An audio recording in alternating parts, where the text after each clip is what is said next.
be over here in Peanut Gallery. Okay. No, see, a muffler, doesn't it usually spew some sort of gas?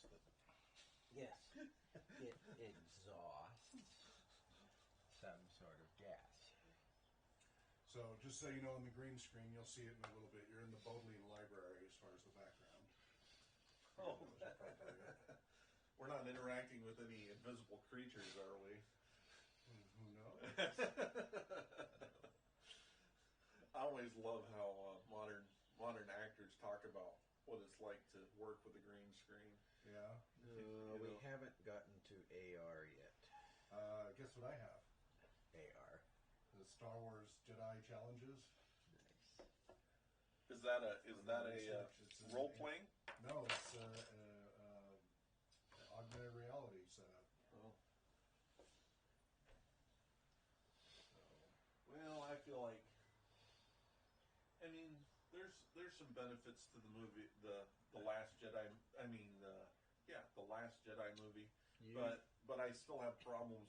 I still have problems with the way they altered Luke's character to fit the story. I was a little perturbed by the way they kind of.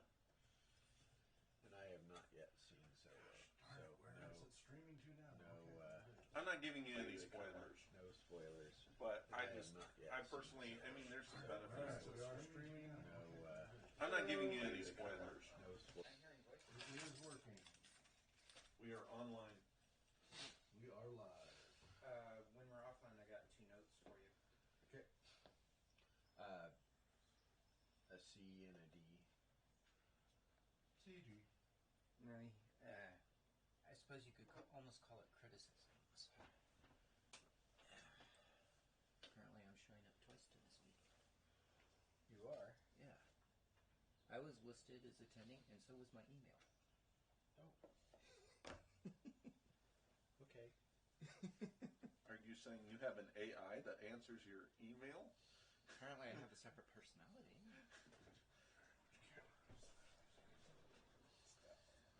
Separate personality? I don't know about that. I think it's all unified one. It's all the same. You don't think it's a triune thing? No. No? So how you guys enjoying the Bodleian Library right now? Meryl? Can I take a book off the shelf? Here we go. Virtually so. I see nothing. it's the greens. I see nothing. It always amazed me when those guys, I think when they first came out with green screen, they have those guys that wear like the full green suits so that you disappear. can't, so that they're like holding items over the actors because they can't, you know. I've had fun with that. Is that considered a gaffe, though? I have no idea. Gaff. I only think of the gaffer, so. The guy who holds the mic up off screen, you know, on that big boom thing, he's called a gaffer. I know what he is. It can also be used as I ain't dropping no mics, sir. can also be used to imply some kind of stumble, social stumble.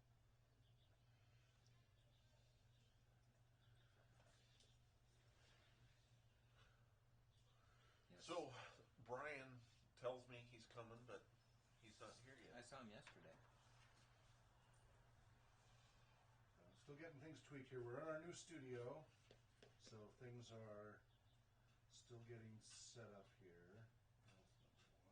So bear with us, and we'll start going over the notes shortly. You just can't see the vaunted ceilings in the open air. Oh, wait, no, not.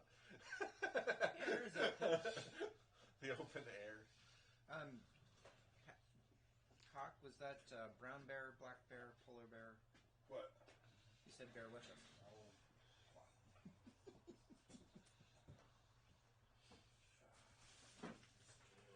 April 2015. You're not being very ambitious on that coffee there. It looks like you decided to dumb it down the other day. No, this is the maximum size. Legal. That can't be the right. I've had the illegal size before, Have you? but not today. some of those fermented cherry pits that No, come they out have of a you know small animal in Africa.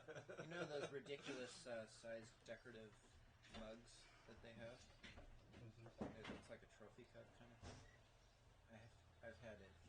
I've had my coffee in that twice. I knew a guy who had a 10-shot coffee because he was doing security at some kind of Closing the garage, the big door.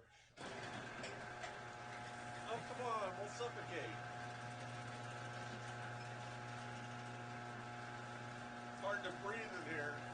Currently, The Brian walls cannot are pass. closing in. Currently, Brian cannot pass. You can just pass around through the other door. He'll try to go downstairs, I'm sure of it. It would have been funny if he had been out of his car and he tried to do an Indiana Jones where he tries to slide under the door. That would have been pretty impressive. Not really. Those things can seriously hurt people.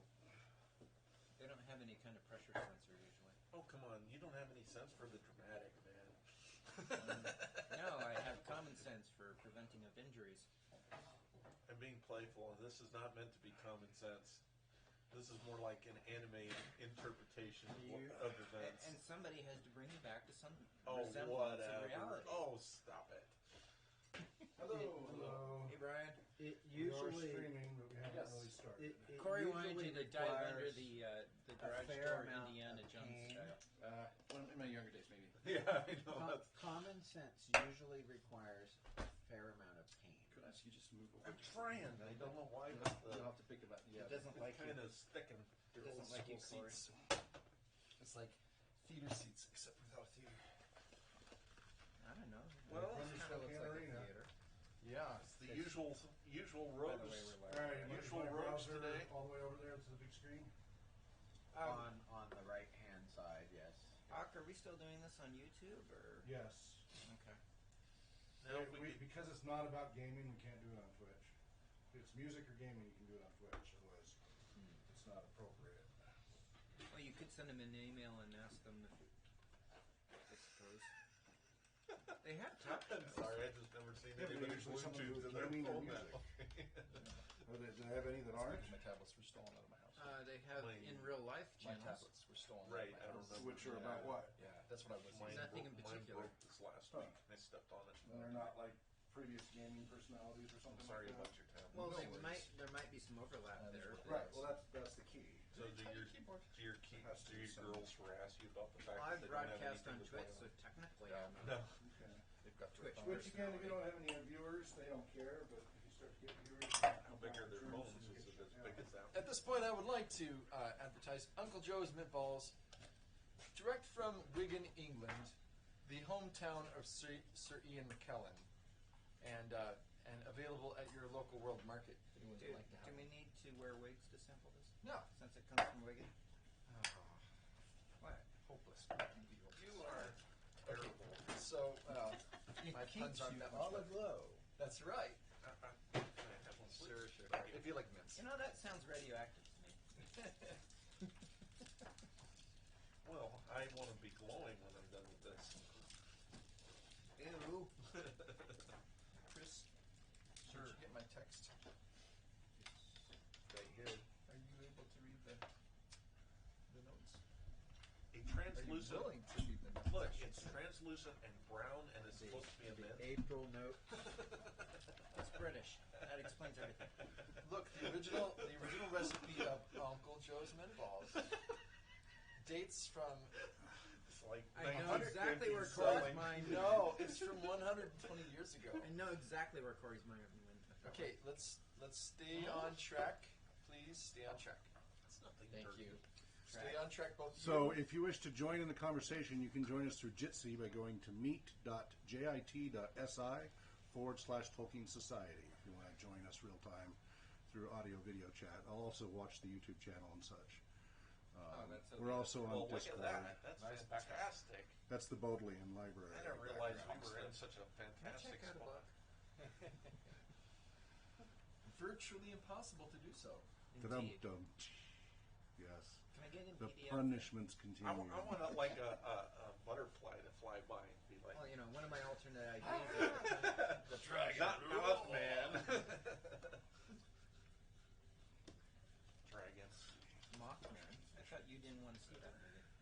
didn't watch it. I saw part of it, the important part of it. I never really Pay cared no for it. attention to the man behind the curtain. Indeed. Okay, so we got Brian. Oops, Pay no attention to the dropped objects behind the So, do you curtain. think they have any good books in that virtual? I tried to reach back there. I didn't get anything. Please, wanted please an ignore e-book. the screams of death. No, I'm really amazed at Hawk's architectural skills. It's been a long week. I'm just thinking, how long did it take you to build that? With a Baldwin? herniated disc and everything. Well, see, but he's been around for Well, years. you have so much extra time He's when the you one who give painted us, the like- Sistine Chapel. Oh, look, I got my hand in the roof. Look, everybody. Does that make you a roofing specialist? Is that a drop top? Let's call the meeting to order. I'm going to stop stream and start it so that it makes it a fresh file for people who join. There, put your shoulder back on there, Chris. So I'm going to drop stream momentarily, and then I'll start it right back up. Yes, but you know what? I've seen pictures of Okay. you younger. You look better now. Hello and welcome. Hello and welcome to the Tolkien Society, an official smile of the UK Tolkien Society. This is our monthly Tolkien Society discussion meeting broadcast, and we're broadcasting to you, at least right now, live from Spokane, Washington on June 16th, 2018. It's now 1:10 p.m. Of course, if you're watching the recorded version, then we're not live. We have our meetings on the third Saturday of each month from 1 p.m. to 3 p.m. Pacific time. And then in July, we broadcast live from our annual convention, Tolkien Moot. You can learn more information about that at tolkienmoot.org. That's TolkienMoot.org. And our website is tolkienscholars.org. You can watch us on youtube.com/Tolkien Scholars. And you can follow us on Twitter at Tolkien Scholars. And I think that covers it. Oh, and email is tolkienscholars@gmail.com. There's a trend. And again, if you wish to join us in our live real-time video to be part of the discussion, you can join us through Jitsi by pointing your web browser or using the Jitsi app and go to meet.jit.si/Tolkien Society. So that's meet.jitsi/Tolkien Society. Will there be a note in the mid? And on our website, in the news announcement, there's a link straight to it. You can just click and you'll show up. And the nice thing about Jitsi, it's open source. It allows pretty much unlimited number of people. So Google Plus has become very limited to very few people, and it's just really gone downhill. Well, it's a WebRTC base, which Skype has gone to WebRTC, but it's open source and far less bandwidth and much better. Google Plus has turned into Google Minus. Yes. Jitsi also lets us share YouTube videos. Like we can actually pull up a YouTube video and share it through there. Now we got to be careful about copyright and such, but it lets us actually play them through there, and the other Jitsi members can follow along when we're trying to play a clip together. And it's got the chat, and it also you can call in via phone if you need. It gives so if I click on info here, you'll see there's a phone number you can dial 1-512. No, that's a pin. That's the meeting pin. So 1-512. I can't quite read that. Somebody read that out for me. 2718. So that's the phone number you can call in, and there's a big long pin. The pin looked like I don't know. Just join us through the app if you The can. word pin looked like. I will try to monitor YouTube and IRC and Discord because we're also on Discord. I sent all that out today. I updated finally the little template I used for the news for the reminder to be current because it's been out of date for a long time. So it has up to date everything, including the Google Groups list that apparently I created over a year ago, but I forgot to add everybody to. Which is the email list if you want to get reminders and discussions. So, enough of that. Let's go ahead and call the meeting to order. I'm Hawk Robinson, president and founder of the Tolkien Society. I'm Brian Hughesland, bald secretary. I'm Corey Newkirk, reoccurring person for the last couple of years. Participant. Yep. I am Richard Baldwin with a full head of hair. So he wins in the bald battle. And I am Chris Chris era. Cooperstein, dues paying member of the Royal Society. Yes, and I gotta renew mine. Chris I'm so Macy busy. is I let only mine. dues paying currently one. Oh, did you let yours slip too? Oh no, we gotta We fix might that. have to fix that. We gotta fix that. How much is the dues again? I just maybe next $60 month. or Depends. something. The you have to electronic ask the version level. is less expensive. Yeah, I do the full version. I yeah. do the I just- electronic version. It's So happy birthday! I'll get yours Thank renewed when I you. renew mine. thank you. So yes. okay, I'm Well, very, remind me right after this meeting. Let's do it. Very good. We'll go Okay, on. so Okay. I have asked our member and friend Chris Cooperstein to read the notes, which will be actually from April, as we did not meet. Last in month was May. rough. We postponed May, so We had sick people and out of town people and unavailable people. Oddly and- enough, I still showed up. So hopefully, with the up to date information and being on the email list, you will, and you checking your email, hopefully you'll know in the future. So the April 2018 notes attended Hawk, Brian, Corey, Richard, and not myself. What was I doing in April? I don't remember. you Something were on your important. trip to Oregon. Yes, I was doing. Or no, I the was doing a Southeast. 9-state Southeast tour. Yes, So indeed. items to discuss: Richard and precursor authors, Christopher Tolkien, where to stream. Brian read the notes from March because I couldn't. Comments: Richard mentioned the metaphysical appearance of elves rather than just their mere physical appearance. Hawk references Bollywood movies. Is Lord of the Rings translated into Hindi? How many languages? What languages is Lord of the Rings not translated into? There's probably a long list. There is.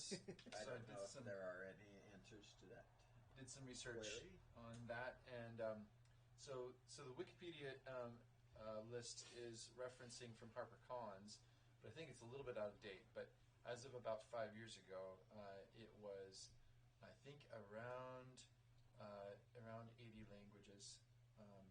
But anyway, Well, I do have a copy of the Hindi Hobbit was in not- Latin. And that's an interesting point too, because it mentioned actually that there are probably more languages that the Hobbit's translated into than the Lord of the Rings. Right. Well, it would be easier. Yeah. Sure. It's But- a smaller. Exactly. So essentially, Hindi, as far as I could tell, the Lord of the Rings is not available in Hindi, and on Amazon Prime you can get an Arabic version that's mislabeled as Hindi, but it's not. I wonder. The question I have, though, thinking about this, is I wonder how Peter Jackson's movie, like in areas where Tolkien's book was not translated, like Bollywood or whatever you want to call it.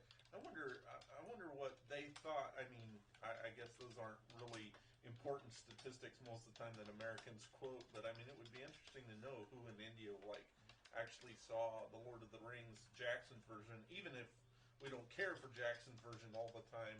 Some of it's good, but it would still be interesting to know how much of an impact it would have on. Well, So- subtitles are kind of I- invisible to us, and they're actually quite pervasive.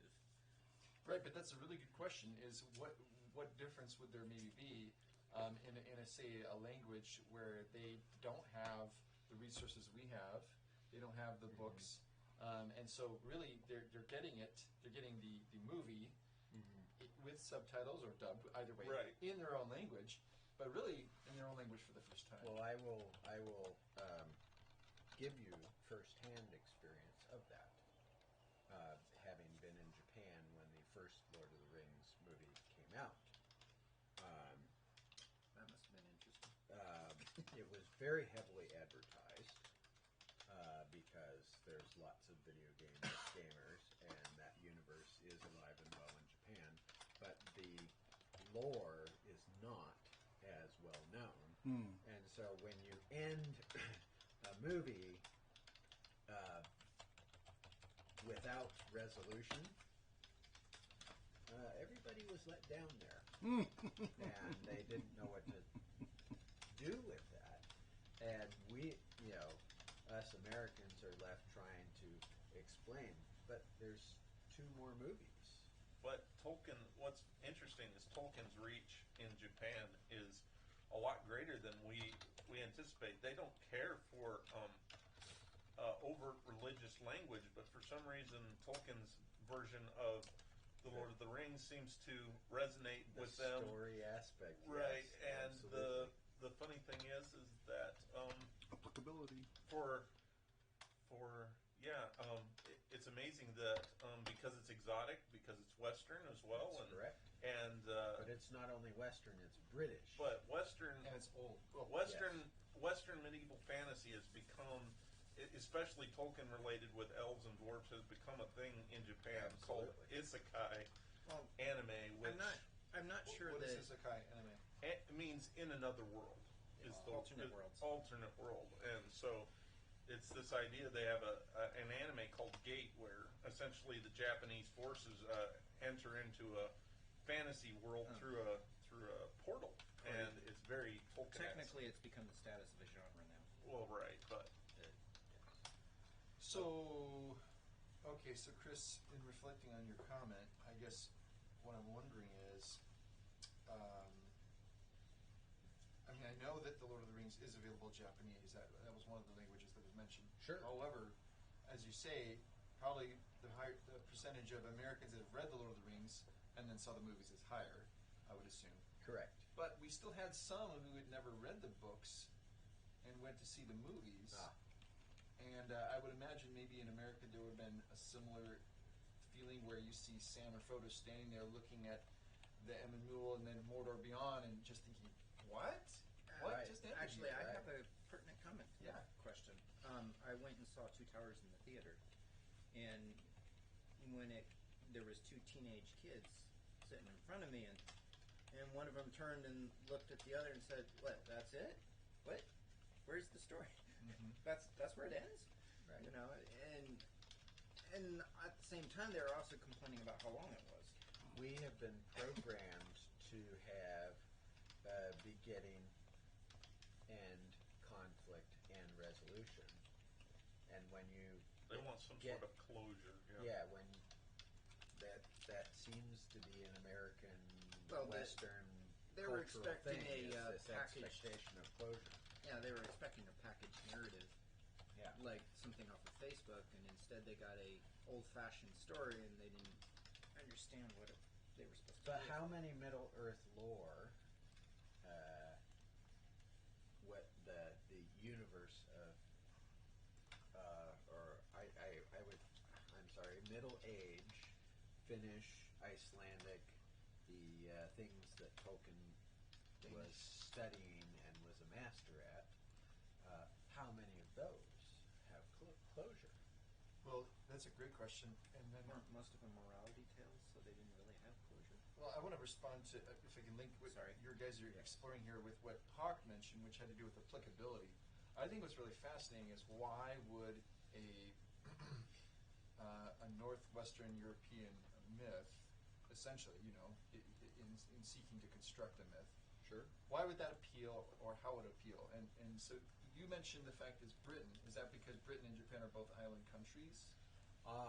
There are quite a few.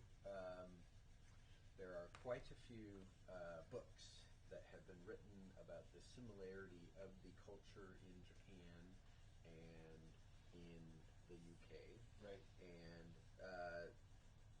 in particular, the reason why the form of government that Japan was given post World War II was very British was because they were both island countries, and people thought that the American version of and it had a sense of there was a monarchy there, Right. and Japan wanted to keep, The in one emperor. sense, their emperor and the monarchy. So Sense of it tradition. worked.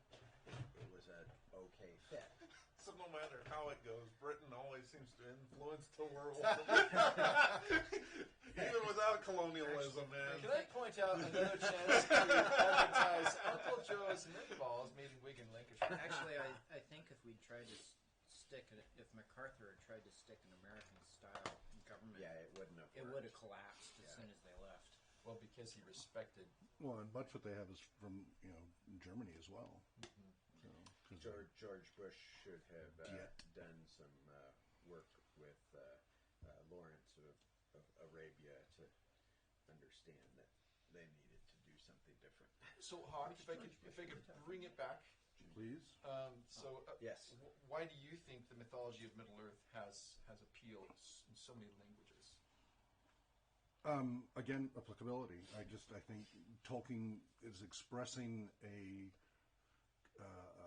something that is part of the human condition, which means if you're human, you're going to relate to it in some way. Thus, the applicability, and thus why everybody keeps seeing their perspective expressed in the stories, and going, "See, that's what he was writing about. It's this allegory about this, an allegory about that, an allegory about this." And he, that wasn't what it was. It was he was using the model of many other stories and the universalities of it, and then putting it into his own interpretation. Yeah. But that universality of the human experience is being expressed, and thus the applicability across cultures. That makes so much more sense when you think about why he was not a fan of allegory, because he wasn't against meaning. But in allegory he says this is the one meaning it has. Yeah, allegory is topical and localized Whereas to a he specific wants culture to or keep viewpoint. it as And he universal was- as possible. Right. Well, that's exactly. the reason why the word poem or poetic. The poetry sensibilities are required to reading this stuff. You can't just. It's not. When they talk about crossing through the silver curtain into the other lands, obviously there is Tolkien talking about death at the very end of when the elves leave. I mean, specifically Frodo crosses over into Amon. But there's what I mean by poetry here is allegory doesn't have a tendency to take poetry in its full form. Allegory seems to have a very narrow, like you said, a narrow meaning but poetry has a wider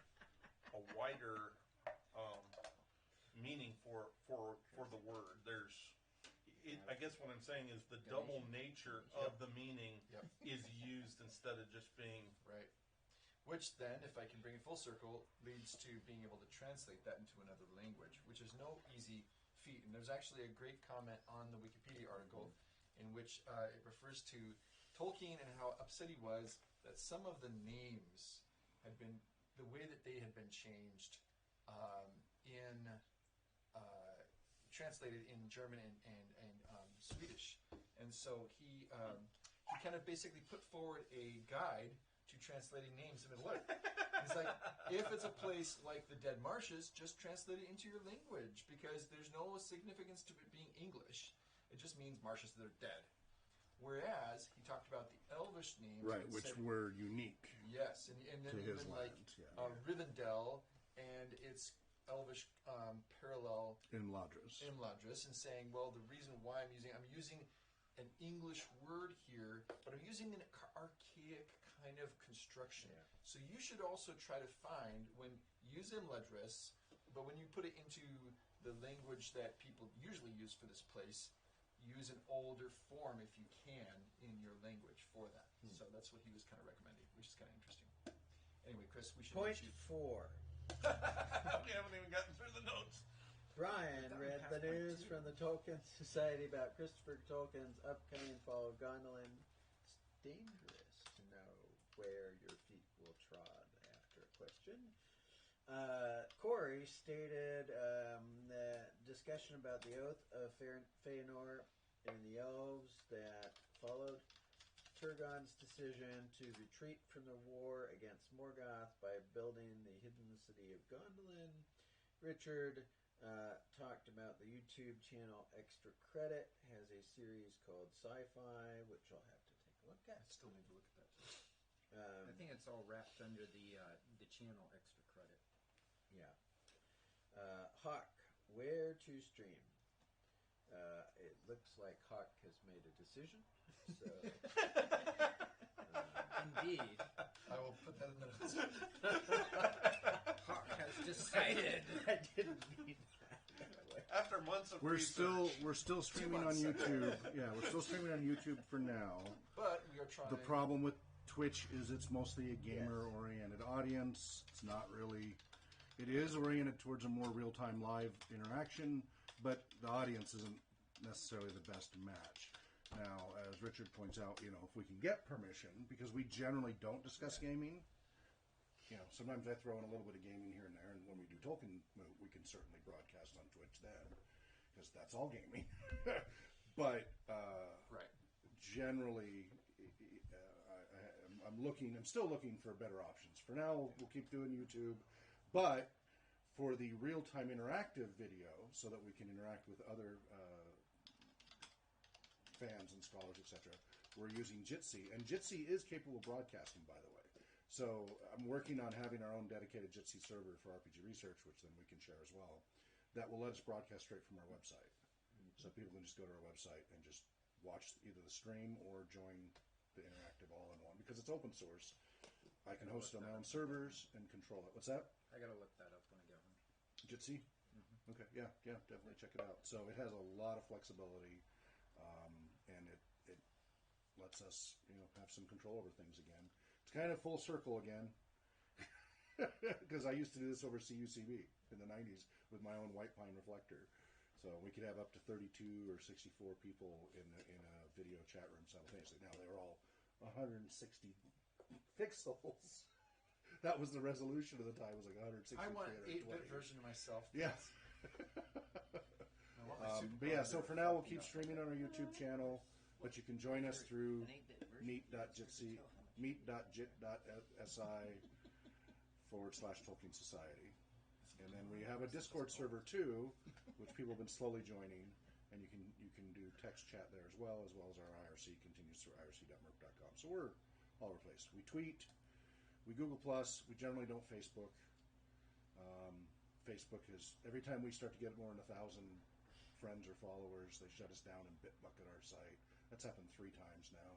Every time I got up to like 5,000-6,000 people, and they bitbucket us to a page and got rid of everybody, and I'm sick of even trying. Yeah, that many people watching us? Well, no, that was through Facebook that I have friends, followers, whatever. Anyways, we need to finish the notes. Yeah. Point 8. That was. Corey read letter for 150, September 1954. Tolkien's regret that he hasn't sent a letter in the regarding the appendices, volume 1, page 8, that there are progress in alphabets and maps. Hawk read letter 151, September 1954.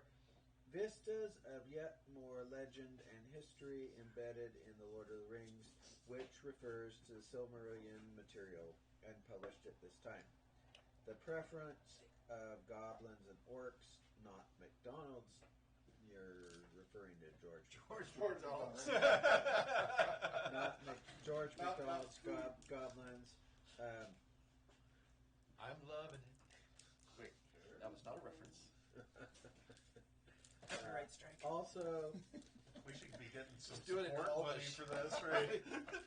Orcish. regret of using the word elves as its and its debasement.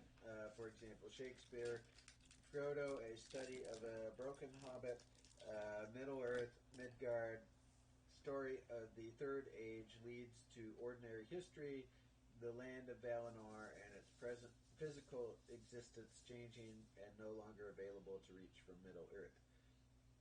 Number 10, Corey begins the reading of Valaquenta, the second story in the Silmarillion.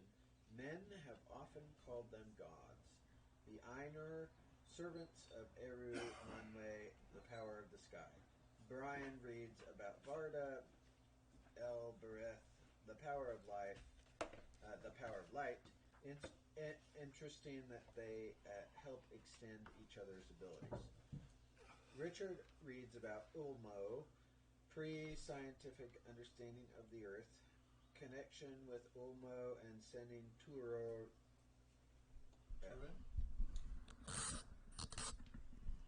spot on my phone. Tuor to Gondolin with warning, call of the sea, Legolas hearing the gulls. The restlessness of the waves and the depths are so great in the mystery. The next meeting is strike that. May 19th.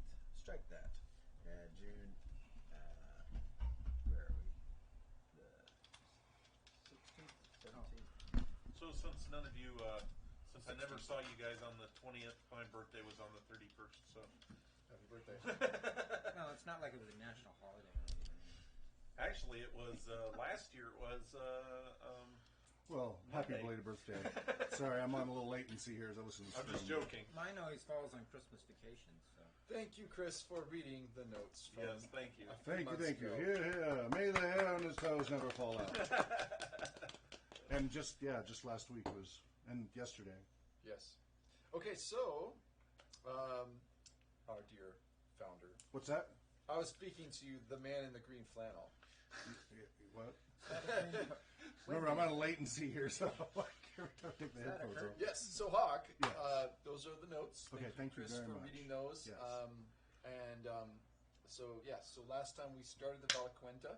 Yep. And I do have a podcast to recommend to the group. Oh, please do. It's called The Prancing Pony, and it's a great podcast. The two hosts who speak, they basically are going through the works of Tolkien and have a really interesting commentary. They're fairly knowledgeable about the material, and they are going through the Silmarillion first, one chapter at a time, and then they're going to do the same thing with The Hobbit and The Lord of the Rings. And they've been doing this now for already about 2 years, so there's a lot of material already out there. And I particularly recommend their episode, The Powers of Arda, which syncs quite nicely with what we're reading right now, the Valaquenta. So, anyway, just wanted to mention that to anybody who wants to have a look and check out that podcast. Thank you for that, Rob. Yeah, you bet. I saw a review recently about somebody was making a comment about a recent movie. I'll have to look it up. I'm sorry, this is just a stray comment. We can move on.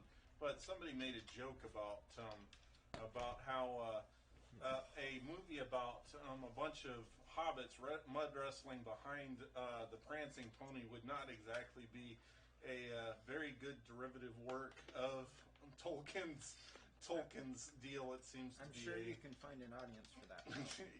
But yeah, Just like It's- slot machines, they're based on Middle Earth. right. It's been done. That's what the lawsuit was all about. Online gambling, which New Line Cinema had to work out with the Tolkien estate, which has all been wrapped up nicely. I'm gonna see if I can look it up so I can read it later, maybe when we have a chance. But it was a funny comment because it speaks to us Americans and what we're willing to put up with sometimes in terms of art. That's not art, that's Or exploitation. license. Or just prostituting our work. Yeah. No, that's a different audience. Oh, Okay, anybody have any topics they wanted to cover since last time? Bueller? Bueller? Boromir? Boromir? I was going to mention this when we thought we were going to be on Twitch and talking about gaming news. Harmony Gold has filed a lawsuit against MechWarrior Online, and I think they've stuck their foot in their mouth on that one because they actually have money to pursue a lawsuit. And Okay, and how does this tie in with Tolkien? gaming. Okay, but it should be gaming that ties in with Tolkien if we can. Oh, sorry. That's okay. But did you? Yeah. Okay. if you could tie it into Tolkien, that'd be great. Well, prostituting your work, I suppose. Harmony Gold has been. MechWarrior Online filed a counterclaim stating that their practice of suing everybody over the characters, and they define the characters as the mech designs that they've been complaining about with everybody else.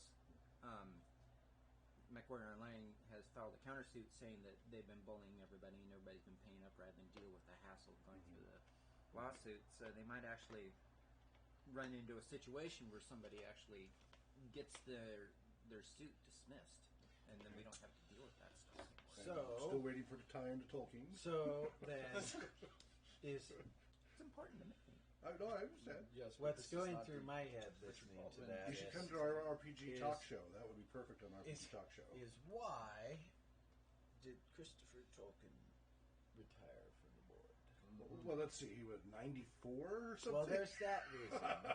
But that reason aside, were there any extenuating I don't know. Do circumstances? you know something? I don't know. Okay, I was you're just just asking the wondering. group. I'm pretty sure Vladimir Putin has something to do with it. Oh my god. No, that was actually a joke. Last I heard, Christopher Tolkien was living in France, not Russia. Well, I just find it funny how people tie things together. Yes, Not yes. you. I just mean like Yes. I random wasn't things. even trying to tie things together. know, That's what Yeah, was is getting me into anybody trouble. aware of... So you're saying if there are any internal politics going on, maybe. Well, is pure speculation. Okay. Is he just tired of all the lawsuit stuff, Or just tired. or is he just tired? That would be 94 years old. He I'm like- doesn't want to administrate an estate anymore. He wants to write a couple more books and be done. Okay. He has expressed on some YouTube videos in the past that some frustration with people trying to change his father's works to suit their own purposes. Right. Yes. By the way, Odd But that's Glorfindel. what Tolkien himself did. What? He took Middle Earth writings and he changed them for his own purposes. Right. That you tend to put your father on a pedestal, and I can see where he might get into that sort of trap of romanticizing his father's efforts instead of thinking about them in the way that Tolkien was thinking about them. In the way that a hobbit would think about them. So, by the way, a couple of comments on our YouTube channel. Greetings from the Black Land, says Sauron, Lord of the Earth. And greetings from an elf that once served Gondolin to his last, from Odd Glorfindel. And also Lex Trux, who he's actually in Belgium, says also greetings. Hello to you all as well. Maya Govanen, welcome. Mike Vaughn. Do you have? Please post any questions or comments you would like, and we will gladly relay them and discuss them at however much length you So would where like. exactly are the Black Lands? Wherever you want them to be. Russia? United States? Oh, let's not make any parallels. All right.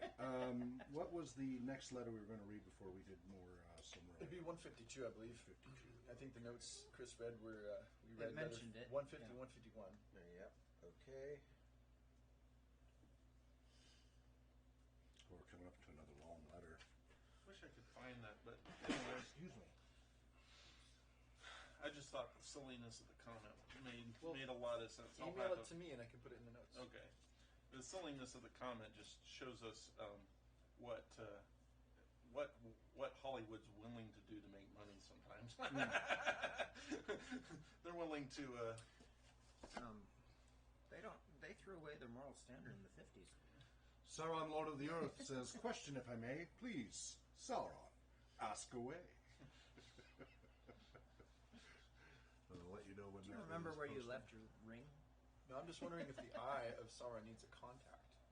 Maybe a contact lens. You need a lot of savings. No, solution it's a with that monocle. Oh, monocle. he needs LASIK. eye. Oh, hello. Chris thinks Sauron Jolly needs good LASIK. show, you lot. Chris Would you like thinks some Sauron more needs Uncle some Joe's meatballs? LASIK surgery. Yeah. Maybe that was why he Well, blew up at the end of The Lord of the Rings. The LASIK surgery failed horribly. No. You see, it's all because the cat eye is a reference, secret reference to Tevildo, which was the original name for Sauron in. Oh, really? Yes, Tolkien wrote as Sauron as actually the Lord of the Cats. Okay. The first version in Baron and Luthien. Oh, okay. In his book. Seriously? Yeah. Huh. No, he was a cat. He was. All right. Sauron, Lord of the Earth, Lord of Cats, asks,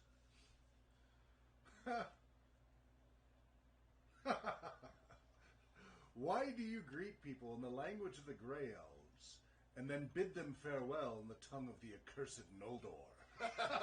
Nicely done. I don't know. I thought that would be obvious. No particular reason. It's just what I believe. We're just following the pattern of the age. There you go. That's right. I like how you phrased the question. That was entertaining. You would like me to read 152? It's a short one. All right. Sure. Yes, please. 152, from a letter to Rainer Heppenstall, BBC, 22nd of September 1954.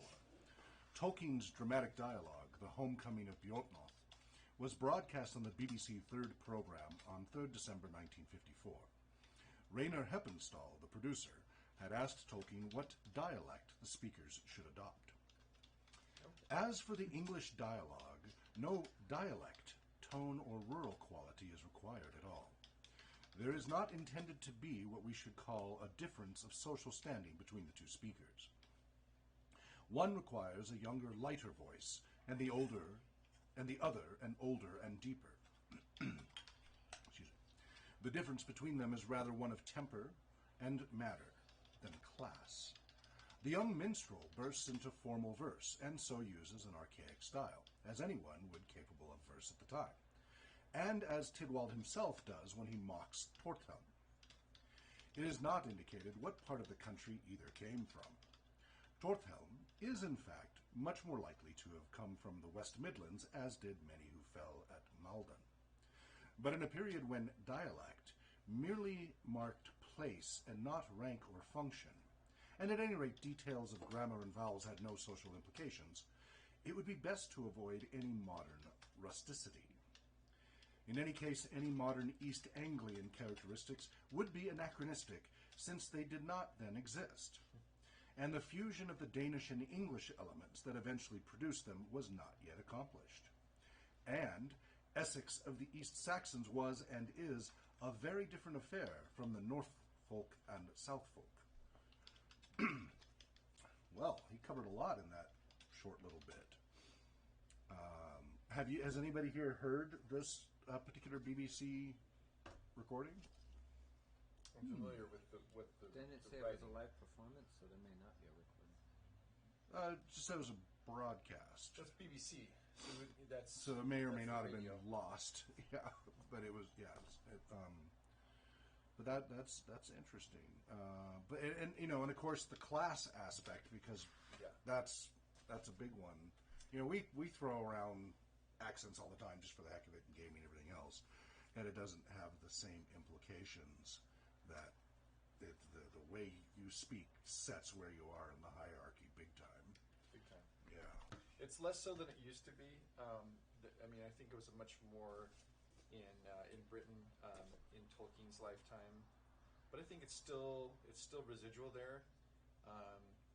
Up until really only about a generation ago, any news broadcaster had to learn the Queen's English before being able to broadcast, because that was considered proper English, and using your colloquial kind of accent, unless it was from the south, the home counties, would have been considered kind of Disrespectful. yeah, kind of, and English.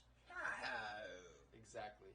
So, so my Fair Lady reference, I think. Yes. I thought maybe it was when I you have were reciting English while hang gliding. I have a friend that somehow believes that the northwestern accent is purer than the eastern, but we won't get into that. Well, and that's the funny thing, is that I think this is not just true for Americans, but it's true for British people, that their own accent doesn't seem like an accent to them.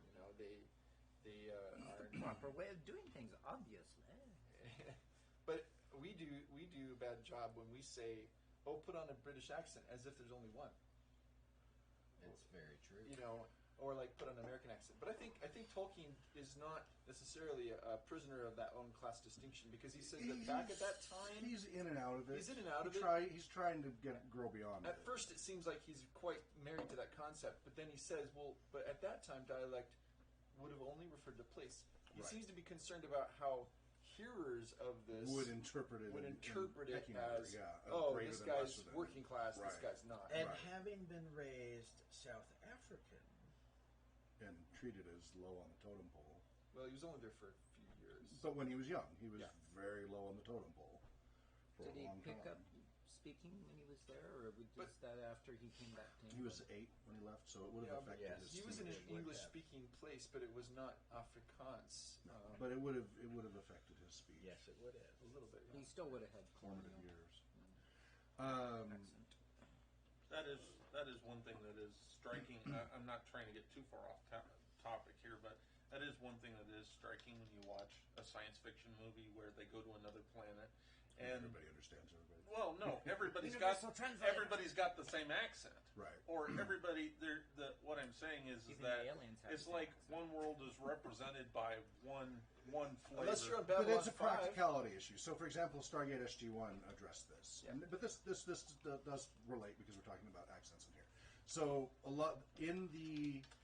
so first in the movie Stargate, and they use native tongues, right? Native and Right. what have you, Egyptian tongues, etc. And you had lots of subtitles. And then they had learning the language. You know, Daniel was learning the natives' tongues and such because it was an ancient version of Egyptian and such. And then in the pilot of Stargate SG-1, same thing. They struggled through language barriers just to get directions to the temple. Right? They came across these monks on their way and are like, "Where is such and such?" And and they spent 5 minutes just trying to figure out where it was. And so the SG-1 folks addressed this specifically after the pilot, saying, we're just going to infer that is happening, that they're going through this trying to figure out, and we're just going to set that aside so we can focus on the story. Yeah. And don't get hung up on that. We Yes. would love to do it, but we have a 1-hour show, and 5 minutes of just doing this back and forth every time you go to and another that's the planet, reason need a why new culture. That's why Star Trek uses Try to address the with Universal Translator. Universal exactly. Translator. Yeah. But what I do think is interesting is that whenever they meet somebody, it always seems like there's no variety within what they're speaking. You just Yeah. kind of take that person as the representative of a whole planet, and Right. Well, it's also kind of the reason why the majority of sci-fi aliens are bipedal Yeah. humanoids. Yes, it's easier. Except Babylon 5 has a whole variety. Which is right. So, which has lots of Lord of the Rings references.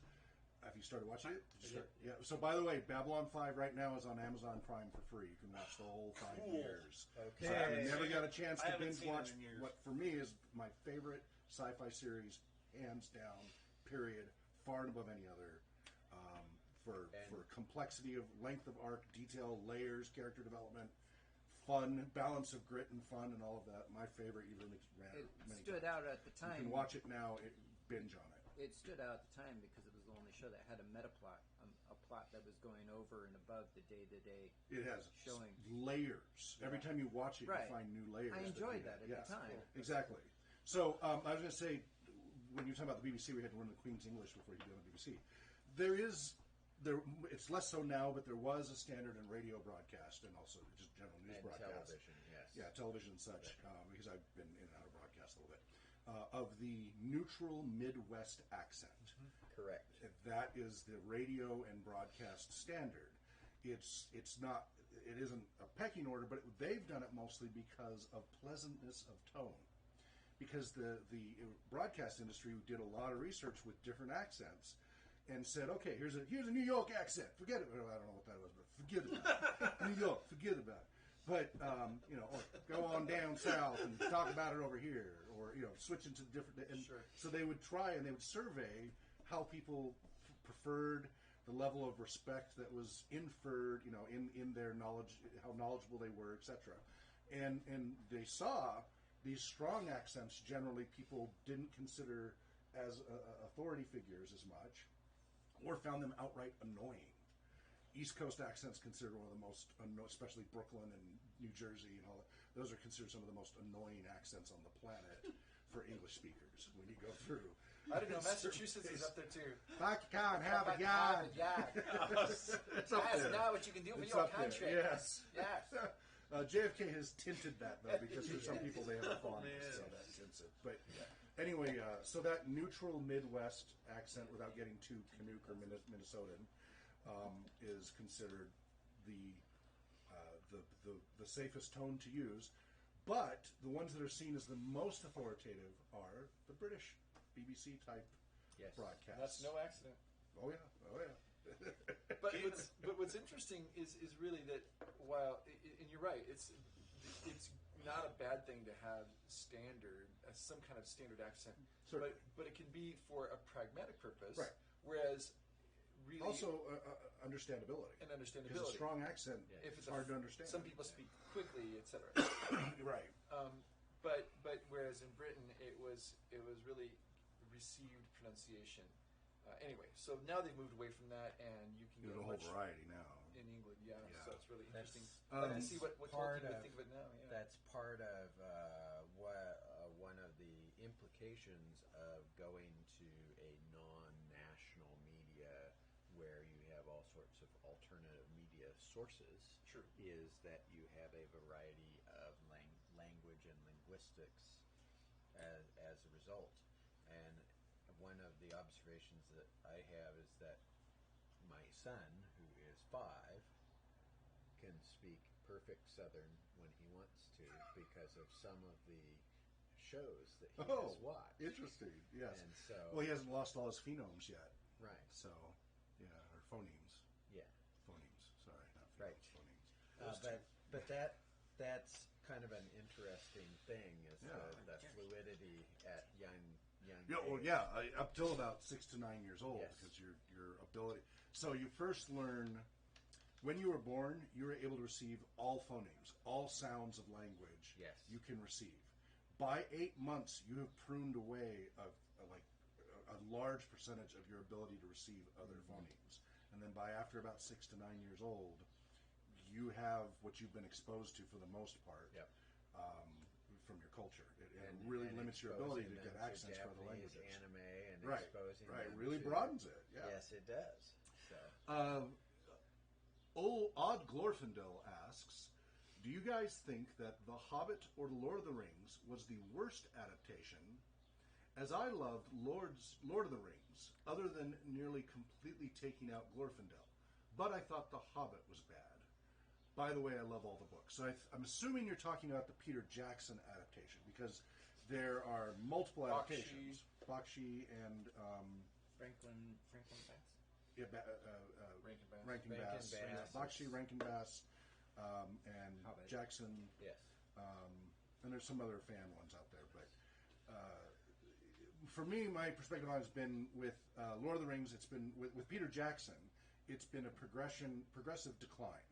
He started out quite well, I thought. The opening scene with the party and everything, very much, it was very closely matched. And the further he goes into the story, the more he deviates and the more he deviates from the quote-unquote canon. And starts, first of all, okay, he said, we've got to cut stuff out because of moving the story along. Okay, you can argue that, but okay, fine. Not a 13-part series, okay. But... Yeah, that's if you leave in what's his name? Tom Bombadil? Yeah. Well, no, if you look at it, though, with three and a half hour movies, you have almost a 13-part series. So, Yes. But that was his argument. Anyway, it starts out, the first Lord of the Rings film started out the closest to the books. Then The Two Towers deviates more, and then Return of the King is that much more. And part of it is he starts to create changes that change core elements of the plot Yeah. that break things. My biggest pet peeve is when Frodo offers the ring up to the Lord of the Nazgul and Osgiliath. No! He was that completely breaks so many things. And Faramir hauls him all the way off, all the way to there, rather than having the wisdom that his brother did not have early on, so that he didn't do that. He resisted the temptation of the ring early on. They made Faramir much darker. So, for me, it's a progression. Peter Jackson started out with his gaggle of people closer to it, and I like that more. And as it progresses, and it's not just because of purity. It's that things just don't make sense as much, and it breaks. Forget Tolkien and canon. I feel like it just starts to fall apart. It also, Peter Jackson's background in horror comes out more and more as it progresses. So we shouldn't bring up The Hobbit then. And then, the The Hobbit is a further You progression. mean like the unnecessary licking of the blade that was... They're just all of his horror background. that was just like completely unnecessary. If you haven't seen Dead Alive, see Dead Alive, not with children, not safe for work. And you will Dead or Alive understand with why children. when I heard Peter Jackson was going to direct this, I was filled with horror. That's a good joke. He far surpassed expectations. I was blown away with what he did compared to what I expected, compared to Dead Alive and his other works. Oh my goodness, that was a huge leap up. He really stretched himself. But it feels like he's kind of quit trying. The Hobbit felt like a video game. And like a Donkey Kong style video game. Yeah, it was geared for it. The Death of Smog felt like a... Talking about selling out. The Death of Smog felt like a D&D campaign. Yeah, but a slapstick munchkin one. Not even a good one. You know? So that was disappointing. And then I think 3 movies would have been fine. I disagree with people who say there's not enough material. What he did with filling in the blanks with what Gandalf did when he went down to Dol Guldur is exactly what Michael Martinez and I kept saying years before. If they do The Hobbit, make sure they include the off-screen stuff that was referenced in The Hobbit. You got to go to the appendices or whatever to find out what actually happened. And he did that, and I was fine with. Like, if he actually used the stuff. Didn't strike me as a necessary character. What's that? Azog the Defiler didn't strike me as anything. No, making up stuff, whole cloth, and just... Their argument was there's not enough material for us to fill 3 movies. I totally disagree. Maybe it was a licensing restriction that they couldn't bring in that other material. That's a possibility. Yep. Because there's plenty of stuff going on at that time that they could have kept relevant. And my daughter loved Rankin and Bass. Yeah. My boys, too. There's still something about it.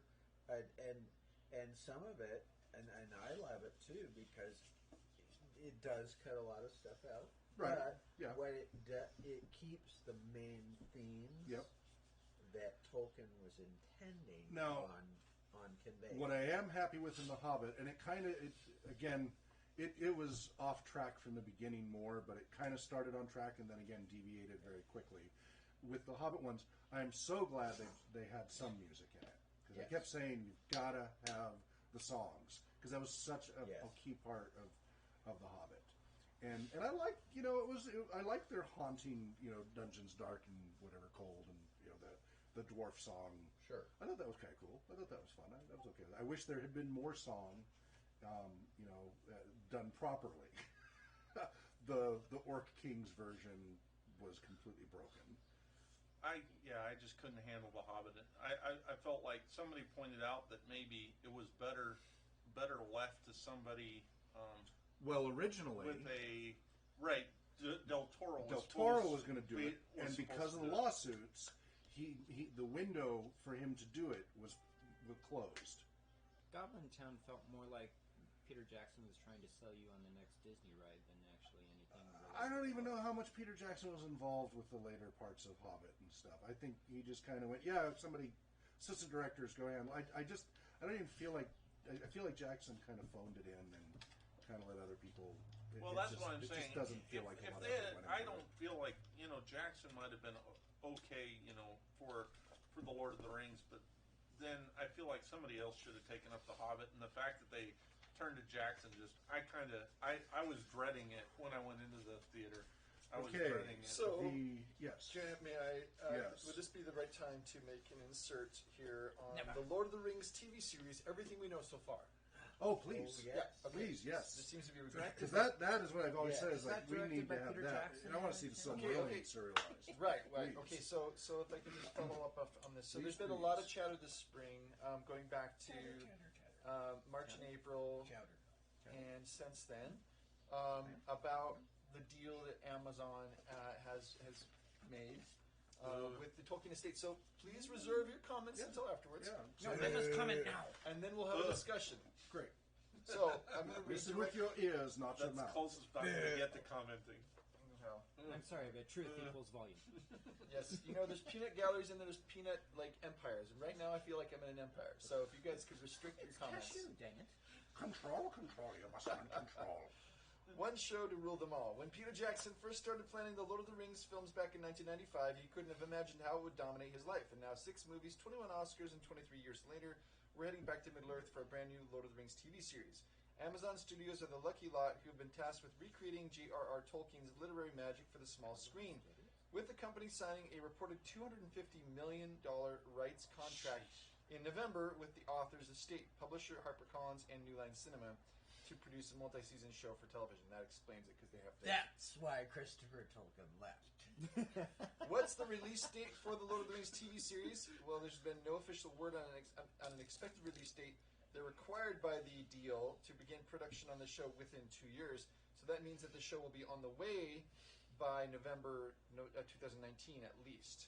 A recent update from Amazon exec Jennifer Selk gave us more detail.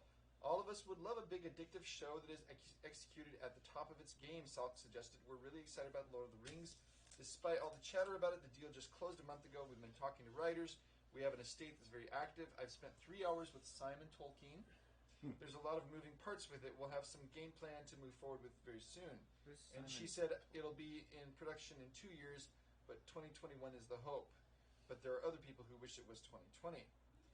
That's his grandson, I think. Tolkien's grandson is Simon? Or is It's one of... Yeah, a direct descendant. Who's making it? Amazon, Netflix, and HBO had all been in talks for acquiring the rights, but in the end, only one triumphed. Come on, Leeway. Amazon Studios will produce the series in cooperation with the Tolkien Estate and Trust, book publishers HarperCollins, New Line Cinema. The studios will allocate a reported $1 billion budget for the show, the biggest in television history. It's interesting that Tolkien's estate will be so closely involved with production. In recent years, they were partly responsible for delaying Jackson's initial idea for a set of Hobbit films directed by Guillermo del Toro. They eventually settled the matter, and the critically reviled trilogy went ahead. But without del Toro, who departed the project in 2010. Good idea, del Toro. But just as want his name attached. But just as an unexpected journey hit cinemas in 2012, the Tolkien estate sued Warner Brothers, citing copyright infringement and breach of contract over video games and other digital merchandising. Merchandising, yes. The $80 million lawsuit was settled in July, but the problems left a bad taste in the mouths of everyone involved. Why would they go back into business with New Line so quickly? No kidding.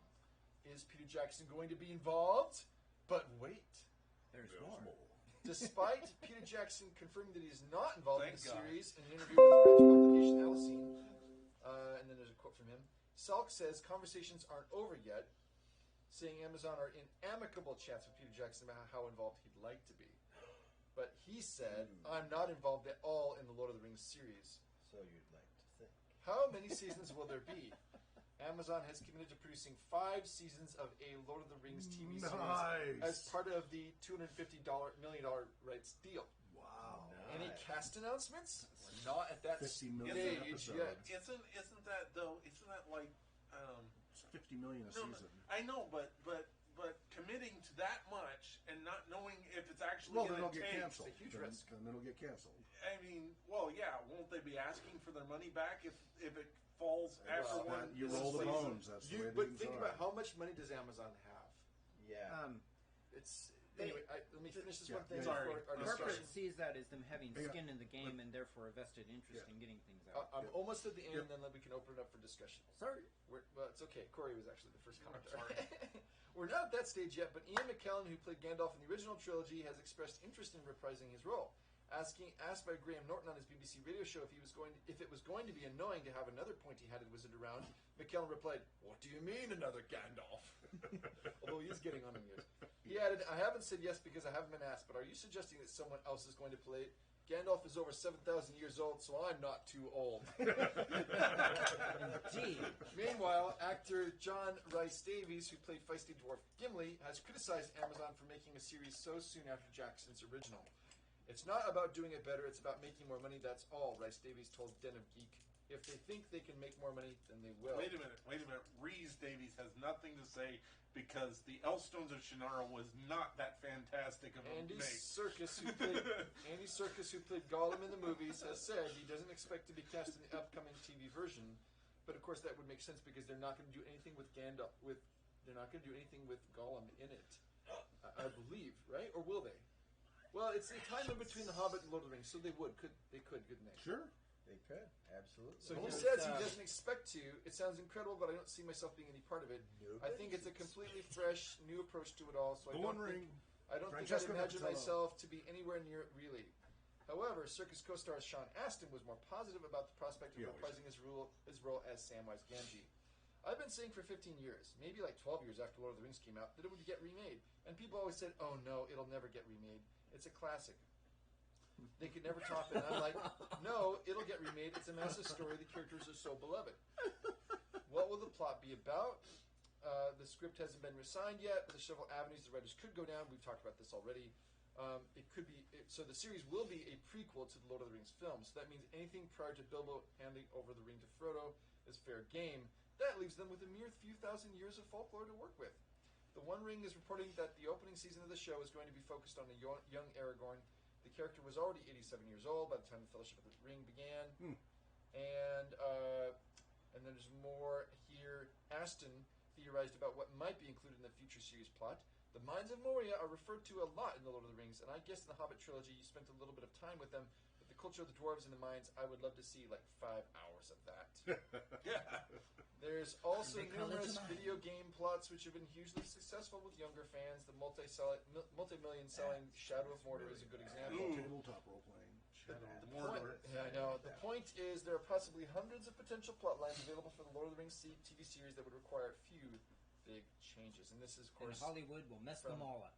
And Shadow of Mordor wasn't exactly, and this approved. is from NME.com. It was actually Cool. Thank part you, of Brian. the problem. Yep. Any other comments? Okay, so go ahead and you had all your comments, folks. Let's discuss them now. Just forgotten follow the money. Just follow the money. Stimulus response.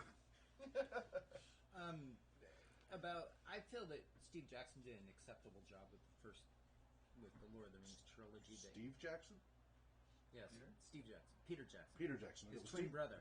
well, Steve Jackson is, GURPS and His stuff. evil Yeah. twin EFF. brother.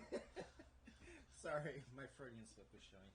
I felt that Peter Jackson did an acceptable job with the Lord of the Rings, and then it just got the horse took the leads and ran off in the wrong direction on The Hobbit. It's too much pressure, I think. I think it's better to have a fresh vision. I think the problem is you give them too many possibilities and you allow them too much leeway, then they're going to just run all over the place. If they focus more on the character and story and less on the effects and the action, And merchandising. it can be heavily deviant as long as the feeling is right. If they focus on the people, on the characters. So If they make it all about action and effects, like too many sci-fi fantasy films tend to do, then it will fall flat. I'll make a couple observations with a couple, at least one Amazon series. You look like you're Now hanging your head in now grief when you're bringing this up. Now it's escaping my mind. What's that, Chris? An Amazon series that is going to draw parallel to. Amazon is either going to do really well with this, or they're going to tank. Yeah, it's gonna be an all or nothing thing. Yeah. Something with this much lead up and press and hype and everything. But see, most people nowadays don't know how to do what I want to call quieter movie making, or not movie making, but filming. And the problem that you have is that Tolkien's some of the more subtle stuff that. Anyways, I just feel like I'll it's gonna. disagree with that. Well, the Americans, I have seen, if you go and watch any fantasy film that is trying to appeal to a large audience, they have a tendency to mess up the source material. Because I didn't care for Elfstones of Shannara when they went and did that. It The was MTV terrible. version was terrible. Yeah. Right, it was But have you terrible. seen The Expanse? Huh? Have you seen The Expanse? No, Sci-fi's I haven't Sci-Fi seen channel. it. So this is a sci-fi series that is kind of slow, Yeah. which is nice. Yeah. And it slowly builds. It is not, it has little spurts of action here and there, pretty intense spurts of action. But there's a lot, I was surprising, wonderful amount of dialogue. And that's the same observation that I have with an Amazon series that came back to me. Krypton was the Man in the High Castle. Okay. Was very slow, very deliberate, and lots of moving parts and meta themes and layers. And a lot of these subscription model Yes. that deliver, they're finding, because you want to get them hooked. You want Yes. the binge watchers. Yeah. And so they're designing, and to do that, Well, a there slow needs to start be. works well with a binge watcher. What's that? A slow start works well Right, with a because binge you watcher. keep hooking them a 'cause you little see the more, a whole little more. Yeah, series. it's incremental dopamine. It's a whole psychology Well, no, I field was on thinking this. You mean like the Breaking fact Bad? that a binge watcher will see the whole season at once. Yes. Right. So you've got more room to build over. Exactly. Yeah. Exactly. The episodes, Which right. again, Babylon 5 is now available for free if you're a Prime user at Amazon. And so if you never watched Babylon 5 or you never really got it because you caught bits and pieces, watch it through. And I'll Twice. You need to watch through twice. I'll say that same comment about the new Star Trek Discovery series Okay. is that it is not episode centric. That's nice. It is More. binge watching Okay. Okay. style. All right. There You're are talking about multiple. Discovery? Yes. I didn't. Yeah, Discovery. Like it or not, right. it The is- story is very good for binge watchers. Now, whether Yes. I like the story or not is completely Yeah, different. that's individual taste. Yeah. Yeah. So, in other words, you're saying that binge watching through a subscription kind of service, such as Netflix or Amazon, Is becoming is actually helping. Yes, yeah. No, this is my point. Yes. That it could actually help produce more reflective, more nuanced, more Well, rich. Yeah, it seems that's the trend.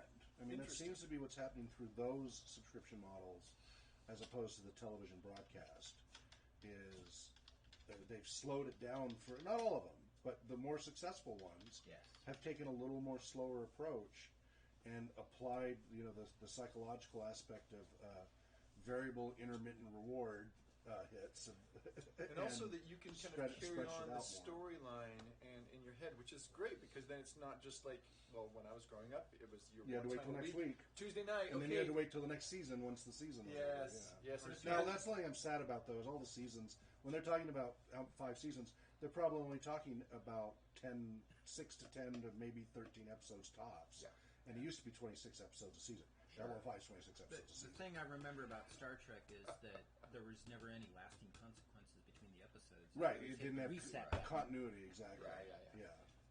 So here's one more comment I would like to ask you. So did we talk already about the plans for a potential Middle Earth theme park or not? No. No? Meeting? Retreat? Oh my goodness. Oh yes. Yeah, Please, no, it's a rumor I need to report on. Okay, monger away. Okay, this is off Monger the themoonring.net. rumors. So the featuring Start dropping leaves. ride is Goblin Town, I take it? And finally, the rumor that has slowly been building up steam online and now appears to be something to be taken seriously, a Middle-earth theme park. Universal Studios in Florida is looking to build its 4th park and fleshing out which Harry theme... Potter. Universal Studios in Florida is looking to build its 4th park and fleshing out which themed lands will occupy the space. Nintendo, Ministry of Magic from Harry Potter, Jurassic World, and Middle-earth are all rumored possibilities. Universal already has land purchased in the area near the other parks in Florida, in Orlando. And 2 of the mentioned possible lands already exist in their other parks. The Disney and More blog that posted this story is well regarded in knowing what is going on with amusement parks, and Universal began toying with the idea of a Middle-earth land as far back as 2010. With the Tolkien estate in a more amenable frame of mind for Amazon's TV deal, could a Middle-earth theme park be too far outside the realm of possibility? If this were a Disney rumor, there is very little chance that would get off the ground due to Tolkien's well-known disdain for Walt Disney. But it being Universal gives it a little better chance. If this deal is real, expected to be confirmed soon. Part of the deal involves having the park built within 5 years. Fasten your seatbelts, keep your hands and arms inside the vehicle, hold onto your hats. It's going to be a wild ride. Beowulf, sorry the to interrupt Japanese your reading, musical. but Chris showed me a headline that was hilarious. What was it? My favorite news source, the Babylon Bee. Yes? What's it say? Says Middle Earth announces heavy tariffs on Narnian imports. Kicking off a major trade war between 2 kingdoms. The Middle Earth Trade Federation has announced heavy tariffs on the import of Narnian steel, sending the stock market into a free fall Tuesday. Any steel imported from Narnia to Gondor, Rohan, Erebor, or Mirkwood will be subject to a 30% tax. The move is expected to raise end consumer price of various imported goods significantly, according to expert economists working at Rivendell. Trade wars are great, and they're really easy to win, the King of Gondor said in his Tragedy of Carrier opinion. If we keep allowing cheap Narnian steel to flood the market, our own blacksmiths won't be competitive. The act will strengthen our own economies and create hundreds of thousands of jobs from the Grey Havens to the far reaches of Elysian, and I'll stop there. And that's the news for Middle Earth and Narnia. I did. So I don't want to get. Since we have a chance, I did want to read this. So a guy that I went to school with. Well, he didn't go to school with. He was kind of a professor at SPU when I was there at college. He worked for Christianity Today as a movie reviewer. Yeah. And his movie review on Solo Story starts this way. If I told you that Frodo first met Samwise Gamgee in a mud wrestling match behind a Hobbiton tavern called Half Pints, would you believe me? Of course not. Why? Because it's a dumb idea and one too lazily contrived. It fills in detail that's best left to our imagination, unnecessary to the primary plot of the story. What's more, I just made it up. It doesn't come from the author that gave us Middle-earth in the first place. It's not in any published version of The Fellowship of the Ring, nor does it occur in Peter Jackson's film, although he did embellish a great deal. No, my claim would be properly categorized as fan fiction, and poor fan fiction at that. Okay.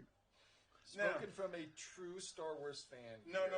I'm not here to agree with him or disagree. I just think it's kind of funny that anybody would think that Samwise Gamgee and Frodo met in a mud wrestling match behind a tavern called Half Pints. Yeah. He's drawn a parallel to the Solo movie.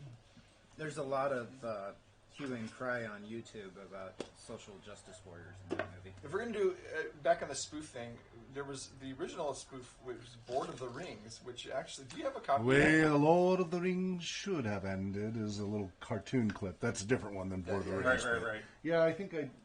Yeah, the Lord of the Rings. It's a No, little I don't think I own it, but you can look it up online. Yeah. Well, anyway, pull us back on track here. Old Odd Glorfindel says and asks, what do you think of fictions using races, etc., from Lord of the Rings personally? From Lord of the Rings. Personally, I liked when what Games Workshop did is they made it their own. Whereas I feel all the magic stolen by J.K. Rowling was insulting. I'm not quite getting it. And Lex Trutch just says our audio's a little low, so I just turned it up. Is that better now on the audio? So let me read that again because I fumbled that. What do you think of fictions using races, etc.? From Lord of the Rings, personally, I liked what Games Workshop did, as they made it their own.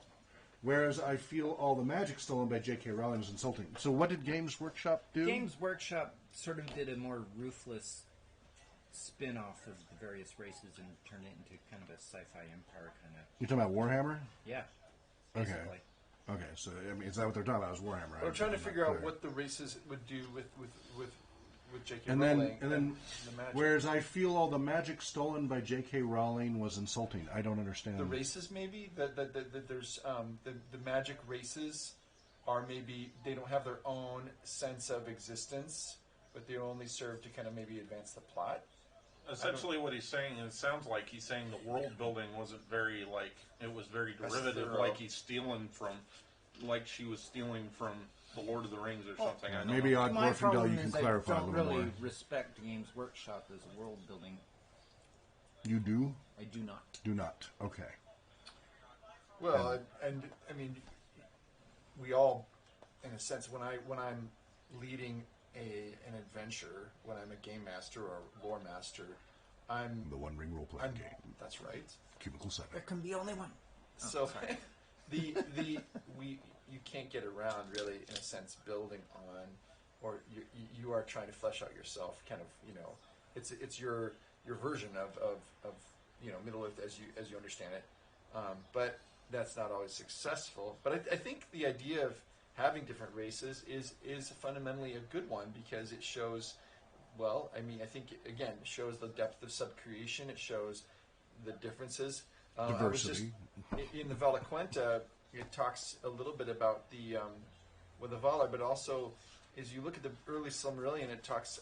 This is actually probably more in the next part of the Silmarillion about how they formed the great lights, the pillars, and then talking about how, and then later the two trees, and the light of the two trees was different in quality, and kind of the sun and the moon being different as well, and how you have the different children of Iluvatar, like the elves and the men, and so they each serve their own purpose. Even with Aule wanting to create something that would be, in imitation, and so we have the dwarves as well. So I think that's really worthwhile. But maybe they can clarify their comment. What I think his question actually is about how Lord of the Rings sort of inspired a whole genre.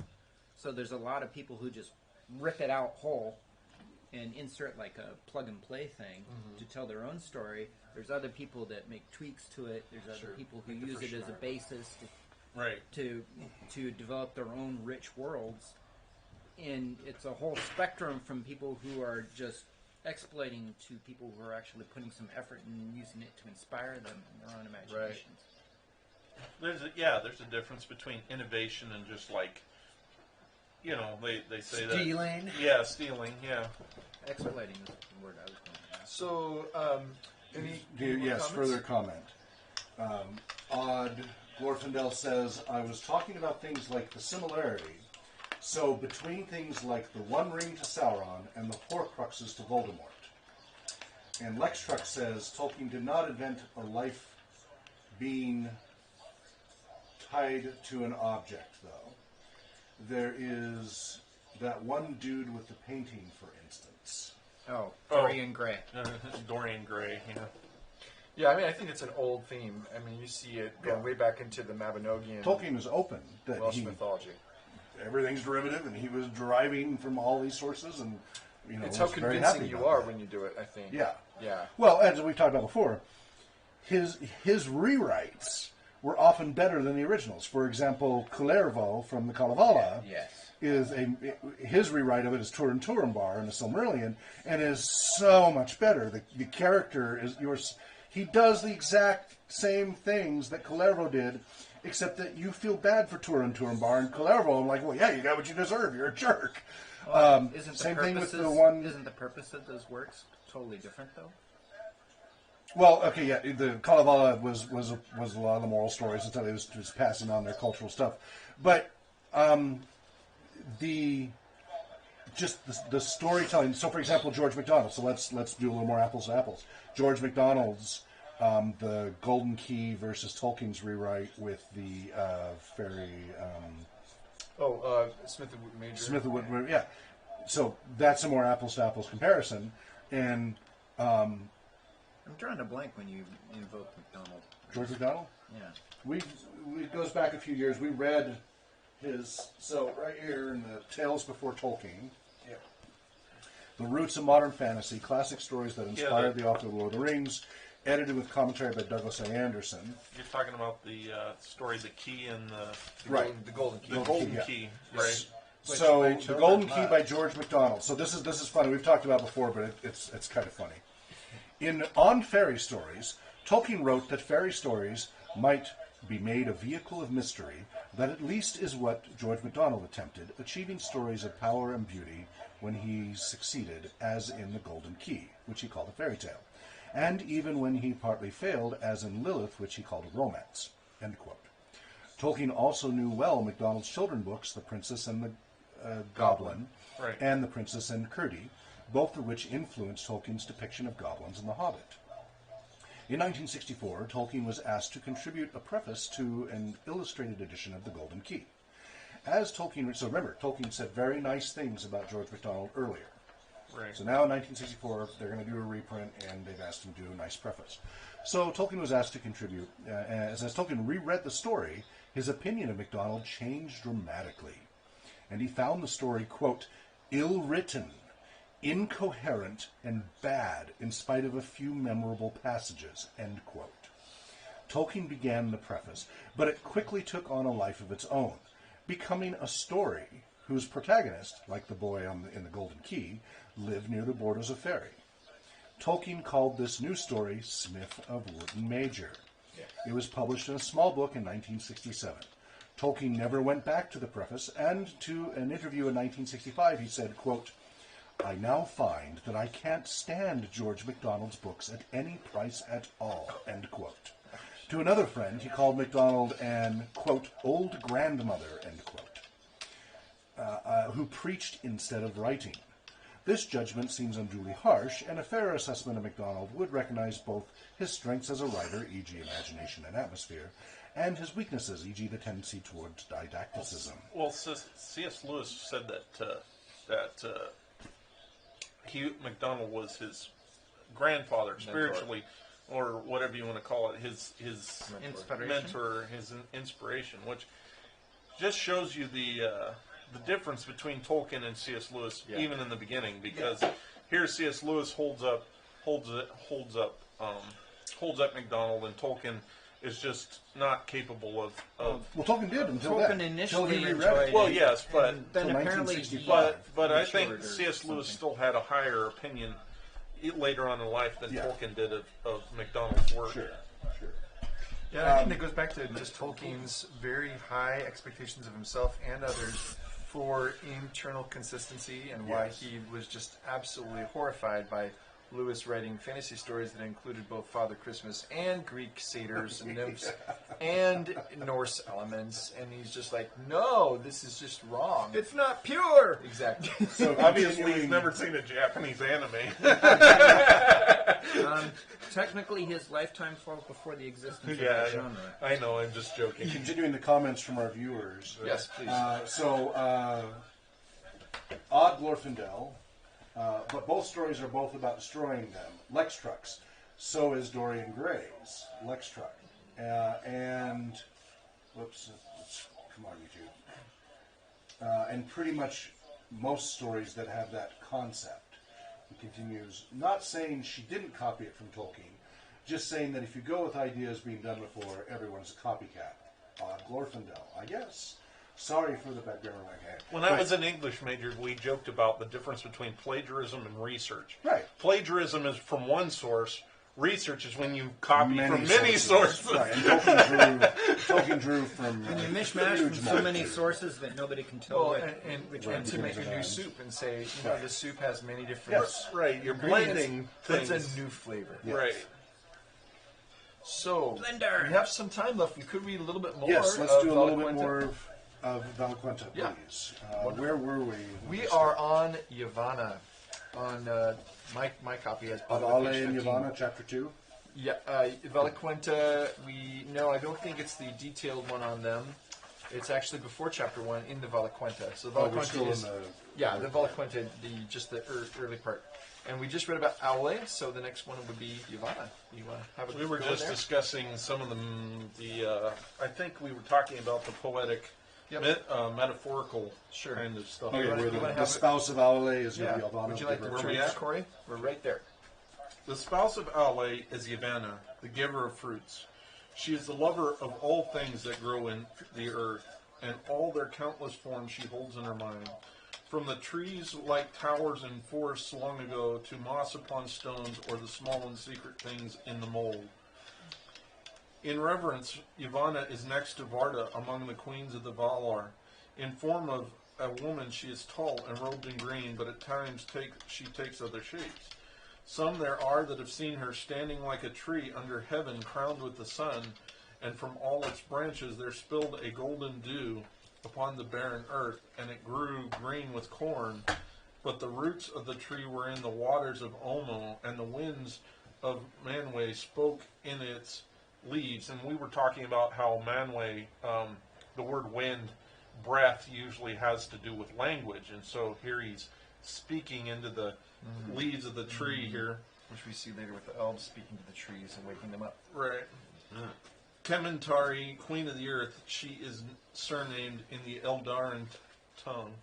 The Fenturi, masters of spirits, are brethren, and they are called most often Mandos and Lorien. Yet these are rightly the names of the places of their dwelling, and their true names are Namo and Irmo.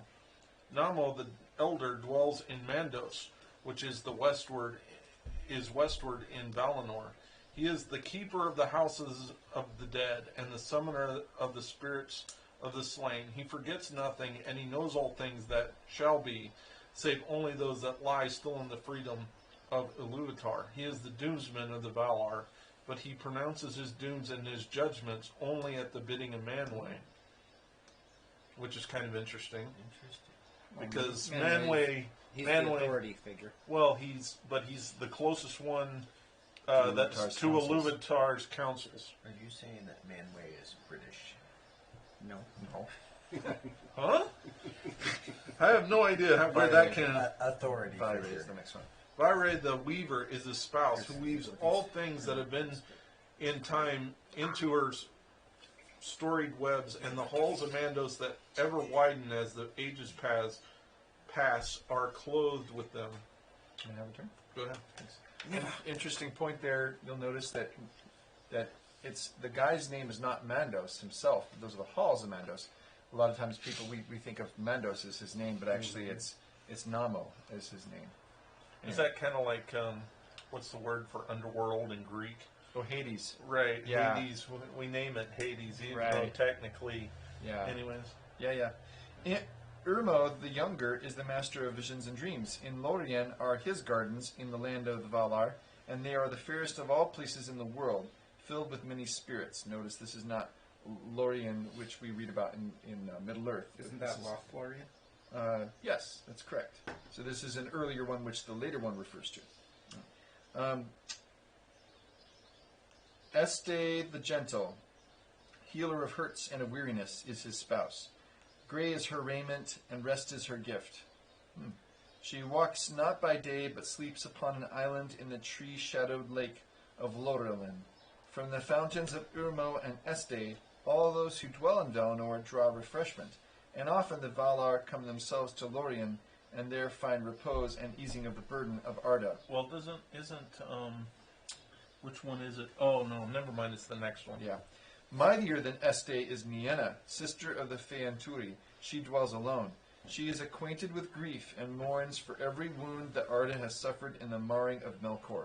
So great was her sorrow as the music unfolded that her song turned to lamentation long before its end, and the sound of mourning was woven into the themes of the world before it began.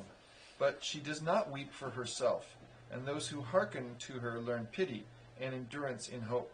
Her halls are west of west, upon the borders of the world, and she comes seldom to the city of Valimar, where all is glad. She goes rather to the halls of Mandos, which are near to her own, and all those who wait in Mandos cry to her, for she brings strength to the spirit and turns sorrow to wisdom. The windows of her house look outward from the walls of the world. Nenya is actually the one that Gandalf, if we read later, Gandalf spends a bunch of time with Nienna.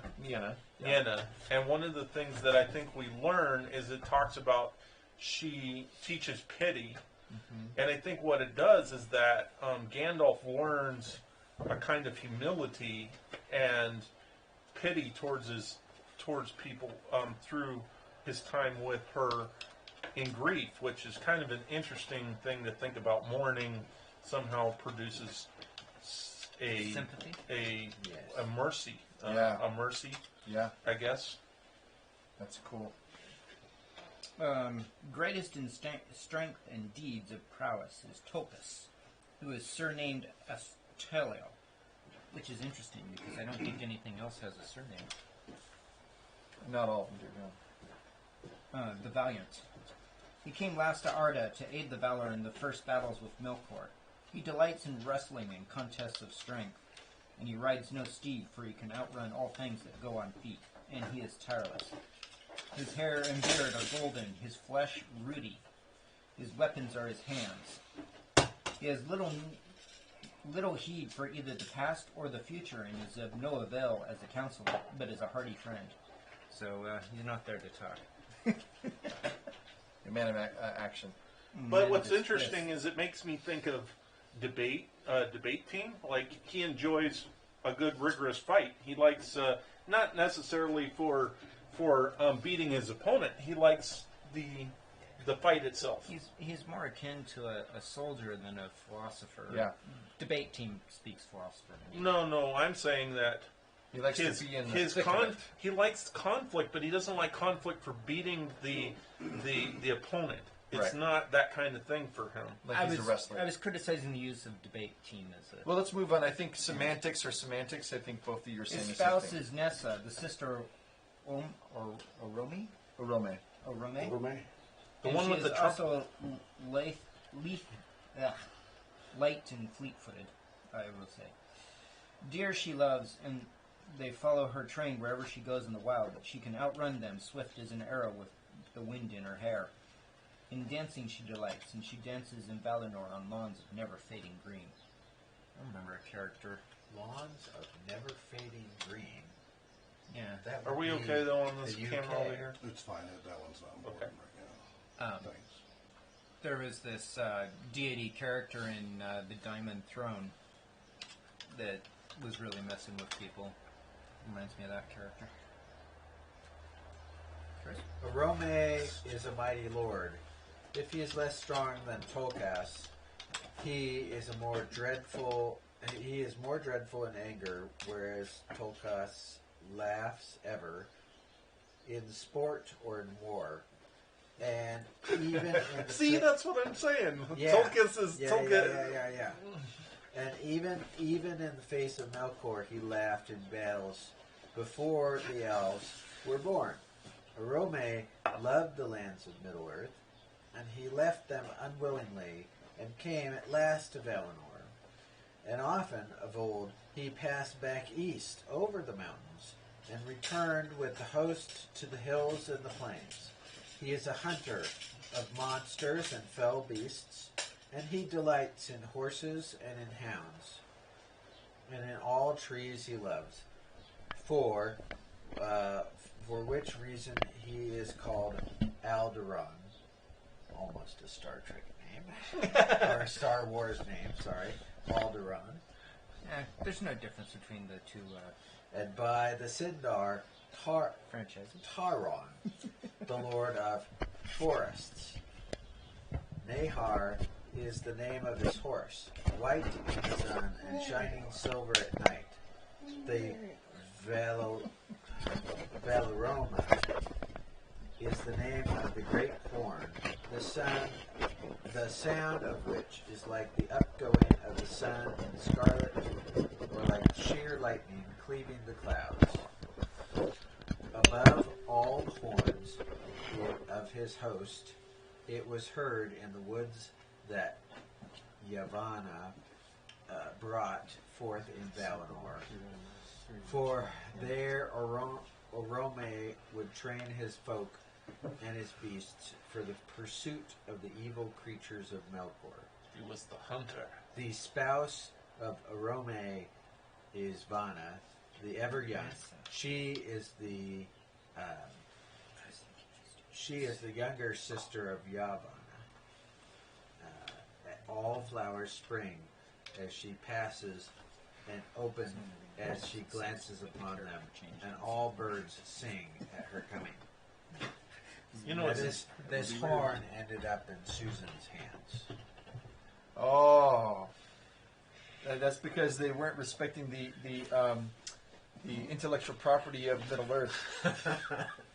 Do you think there's a tariff The tech involved? got the Narnia. I do. What's interesting about No, wait a minute. Is there a tariff on the import of Middle-earth goods to Narnia? This is important. Arome, what's cool about that is one of the Christian philosophers talk about how we try to separate the lover from the warrior, and here the Right. Arome They're one and the is same.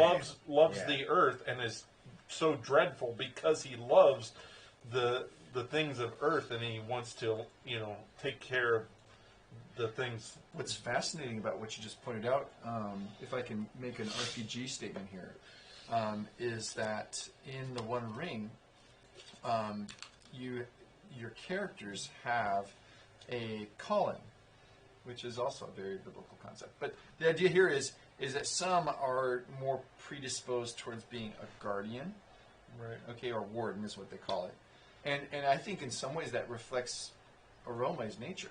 because he is very much about protecting what he loves and hunts down those things which would endanger the domain of Middle Earth. Right, and that's what I think is funny about Tulkas. Tulkas is like he enjoys like the vigorous battle, the bodily exaltation of it all, and Arome doesn't care about the bodily exaltation. His concern is the damage that these creatures are doing, or the damages that and so yes, he's protecting, but he's going out of his way. Right. He becomes the hunter. He's not just waiting around and being a shield. He's running around trying to eliminate stuff, and he's dreadful. I mean, that just shows you don't want to mess around with. Yeah. I forgot to mention that this is the first United States printing of the book. Chris, why don't you have a turn? You haven't read anything yet. Did you finish this section?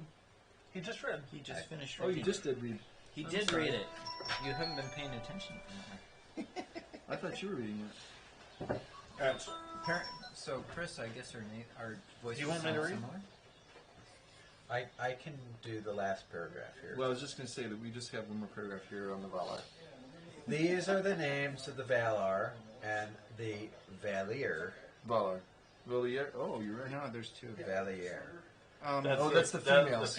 Yeah, I was just going to say, is that gender? And here is told in the brief of their likeness, such as the Eldar beheld them in Aman, but fair and noble, as were the forms in which they were manifest to the children of Iluvatar, but they were but a veil upon the beauty and upon their beauty and their power. And if little is here said of all that the Eldar once knew, that is as nothing compared with their true being, which goes back into the regions and ages far beyond our thought.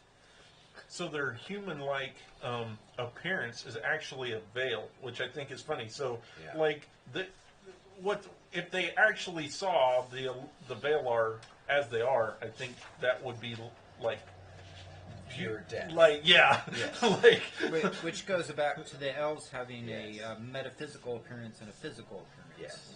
Like Glorfindel, actually. Yes. right.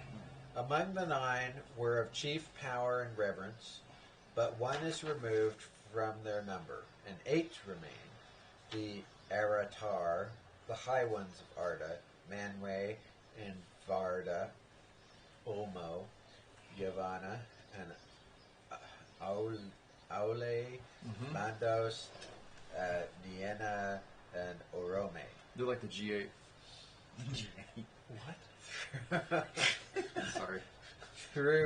Though Manwë is their Something king I've not heard and of. holds their allegiance under Eru, in majesty they are peers, surpassing beyond compare all others, whether of the Valar and the Maiar, or of any other order that Iluvatar has sent into Ea.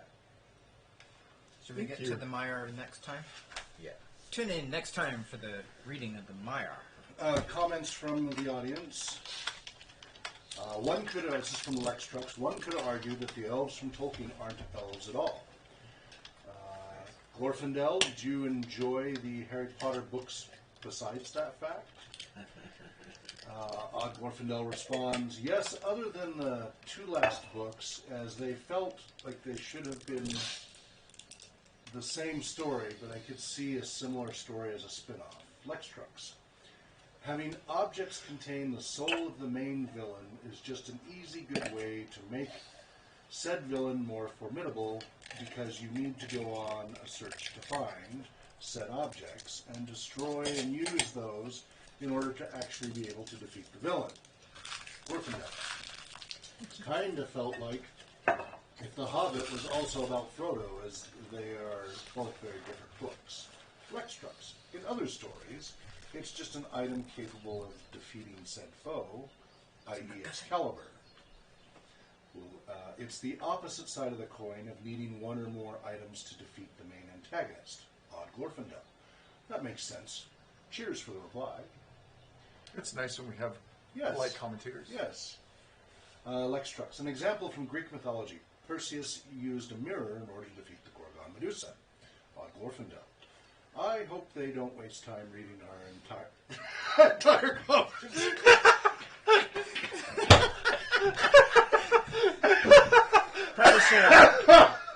Probably should have led with that.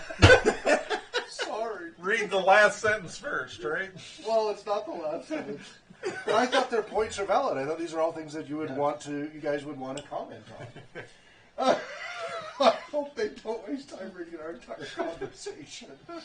Well, maybe just read the ones that I'm refer going to read Tolkien. it because it's I don't know what's going to resonate for different people. So I hope you guys It's don't not mind. to waste.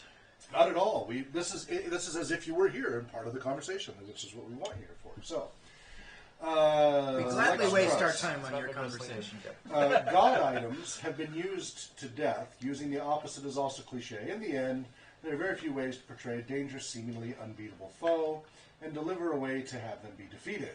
In the end, there are also only 7 archetypes for stories. Campbell.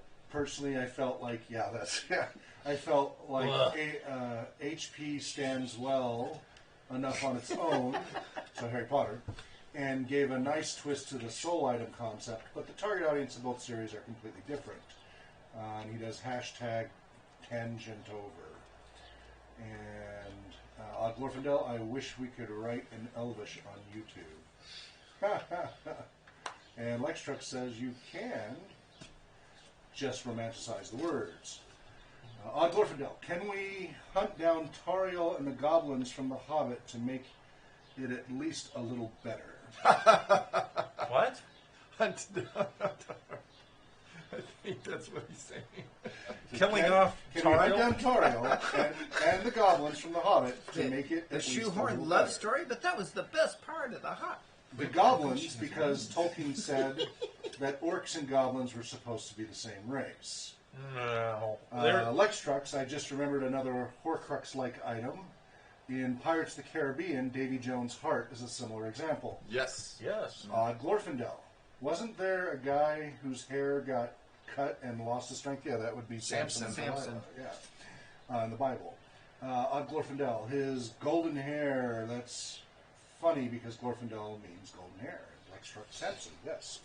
So, continue. Well, I think we're We've got about almost, 9 more minutes. almost to the end here. Actually, it's quite well that we've ended here. It is a good spot to end. I'm glad to have more people online interacting with us. Are there any questions that we would want to ask them? Well, I know Lex Trucks from the Spartan Show and such, so he's a fellow over in Belgium, and so I'm really glad to see that he joined. I'm very glad he's there. I don't know who is in the role of Sauron and Glorfindel, but I'm very glad they joined us. If you ever want to be, if you have a camera, or you don't have to have, if you just have audio, you can join us in a video chat room if you want to actually have it broadcast and such. If you don't, this is fine. Through our Jitsi server, you can go to meet, MEET .jit, JIT.SI /Tolkien Society. And then you'll show up in our video chat room and can real time have conversation with us that way. And that link is actually on our And it's website. included in our news.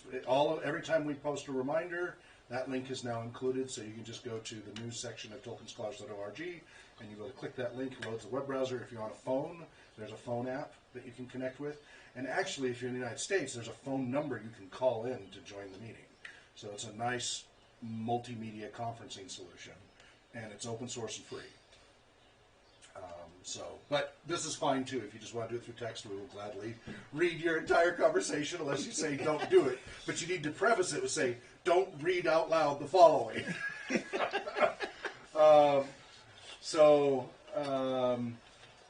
Lex Truck says, Hawk, you'll never get that cam set just right. Because I've been doing adjusting. On Glorfindel. Love you guys. Thanks for being a way to express my Middle-earth knowledge, as I know no one else who's read all the books. Lex Trucks, I never read the books. Too much telling, too little showing. It was rather a boring read for me. Frowny face.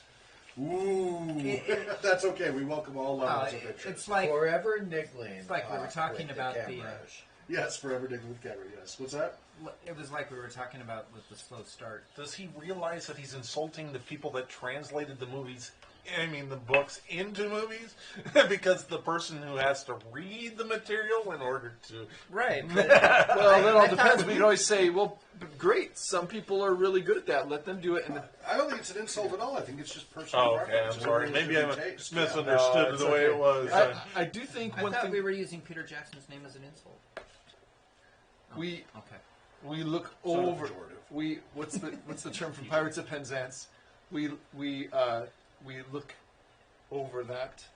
That's the quote from Pirates. Anyway, we're going to ignore Wrap it that. up? Okay. And Well, I thank you think guys so much for joining us. one thing I would like to say before you guys leave is please tune in next month because we'll have a very special. Yes. So, we can talk about this because Yes. next month is July. So, Yeah. once a year we have Tolkien Moot. It's our annual convention, and we've been doing kind of mini moots lately.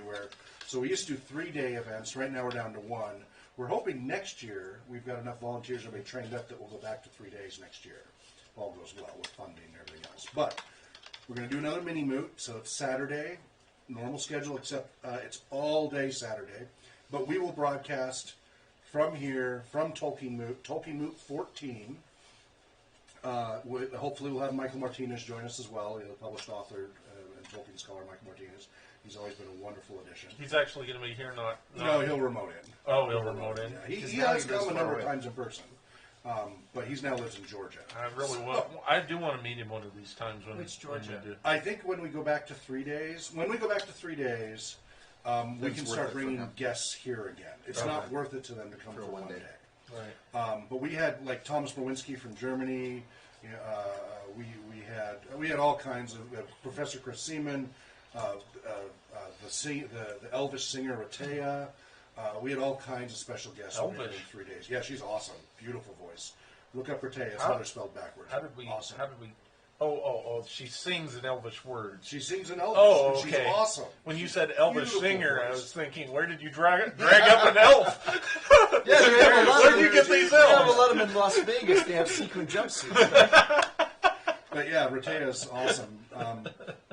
And so when we go back to 3 days, then we can have all those extra features that we haven't done. But it's a full day of Tolkien enjoyment. We game in Tolkien setting, basically from about 8 a.m. till 10 p.m., with a break around 1 p.m. to 3 p.m. to do our Tolkien Society broadcast. So the theme for this year's Tolkien Moot, as requested by the previous year's participants, the participants on site get to vote for what they want for the following year. So last year the theme was Mordor. So the adventurers actually went into Mordor and rescued an elf from the prisons of Barad-dûr, which is no simple task. No mean it feat. was rough. Somehow we survived, though. Yes. Our group. Most did, yeah. The year before that was the Undead, Tolkien's Undead. And I do actually have the notes up For for that? last July and what the Okay. votes were, if you want that. Great, yeah, go for it. Okay. So yeah, there We'll was try to incorporate all of them. exactly yeah. Are we going with 13 plus 1? So from our meeting last year rather, July, last Tolkien Moot, when we had Tolkien Society, it says here that Hawk had referred to the annotated Middle Earth map of Pauline Baines that had recently been found. Right. And then Michael Martinez asked if we had heard about the fan map on which Tolkien allegedly wrote, "Here may be Entwives, northwest of the Sea of Rune." And then there was a discussion. And then many ideas were suggested for Tolkien Moot 14 in 2018. Entwives, Bombadil, Fall of Gondolin, Religions of Middle-earth, the Palantiri, Middle-earth from an Orcish point of view, and Dragons. Then we took a vote, and the ones that received the highest votes were for Entwives, 12, Bombadil, 8, and the Fall of Gondolin, 8. So as two of those So, are... yeah, we won't be able to incorporate. But Well, Entwives and Bombadil... actually, we don't have to do the Third Age. True. And Bombadil's timeless. Yeah, he could be in any It of could those be in any ages. age. And wouldn't that be interesting to tie in the Fall of Gondolin with something to do with the Entwives?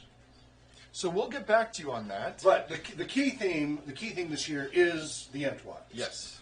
We will see if we can tie in the others because those were pretty high votes for those. Yes. Yeah.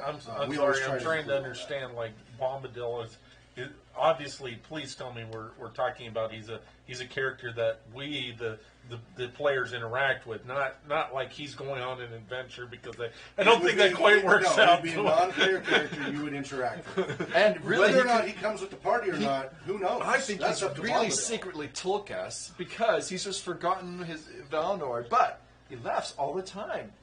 He is a very. I just think he's so he is a very absent-minded. naive- Like we would be going along, and he'd like go, "Oh, look, a pretty flower over He here." is I a think very he's so merry fellow in ADHD. his boots But and if you run into Barrow Whites, he's a handy chap to have Indeed. around. Well, yeah, but you have to keep his attention. Sauron, Lord of the Earth, says, "You'll love the Silmarillion, or as I like to call it, the good old days." Trust me, he's talking to Lex Truck saying that he found the Lord of the Rings too boring and stuff. So it's like he's being a little humorous. Odd Glorfindel, and it has the most knowledge about me, self-referencing to Glorfindel. Sauron, Lord of the Earth, thank you for broadcasting. I will turn my Palantir in this direction next month. This comment, Which of the many Palantir? this comment is for Glorfindel. I do believe, as a character, he has over the years been slighted. Two characters. Well, I'm talking about the one. Two for what? I'm talking about the one in Fellowship of the Ring. I don't know. The reincarnated version. I feel like Go. Buy one, get one free. Glorfindel should have a place. Buy one lifetime, get one free. What is it with you and those things? Taking that away from you. Merchandising. And Lex Trucks also Spaceballs. Hawk. That entire overlay needs some serious work. What? We don't have it on now, do we? What is he talking about? What needs serious The work? overlay, the It's just a background image. It's a big deal. We're just being Maybe playful. he's That's the talking about That's the Bodleian Library.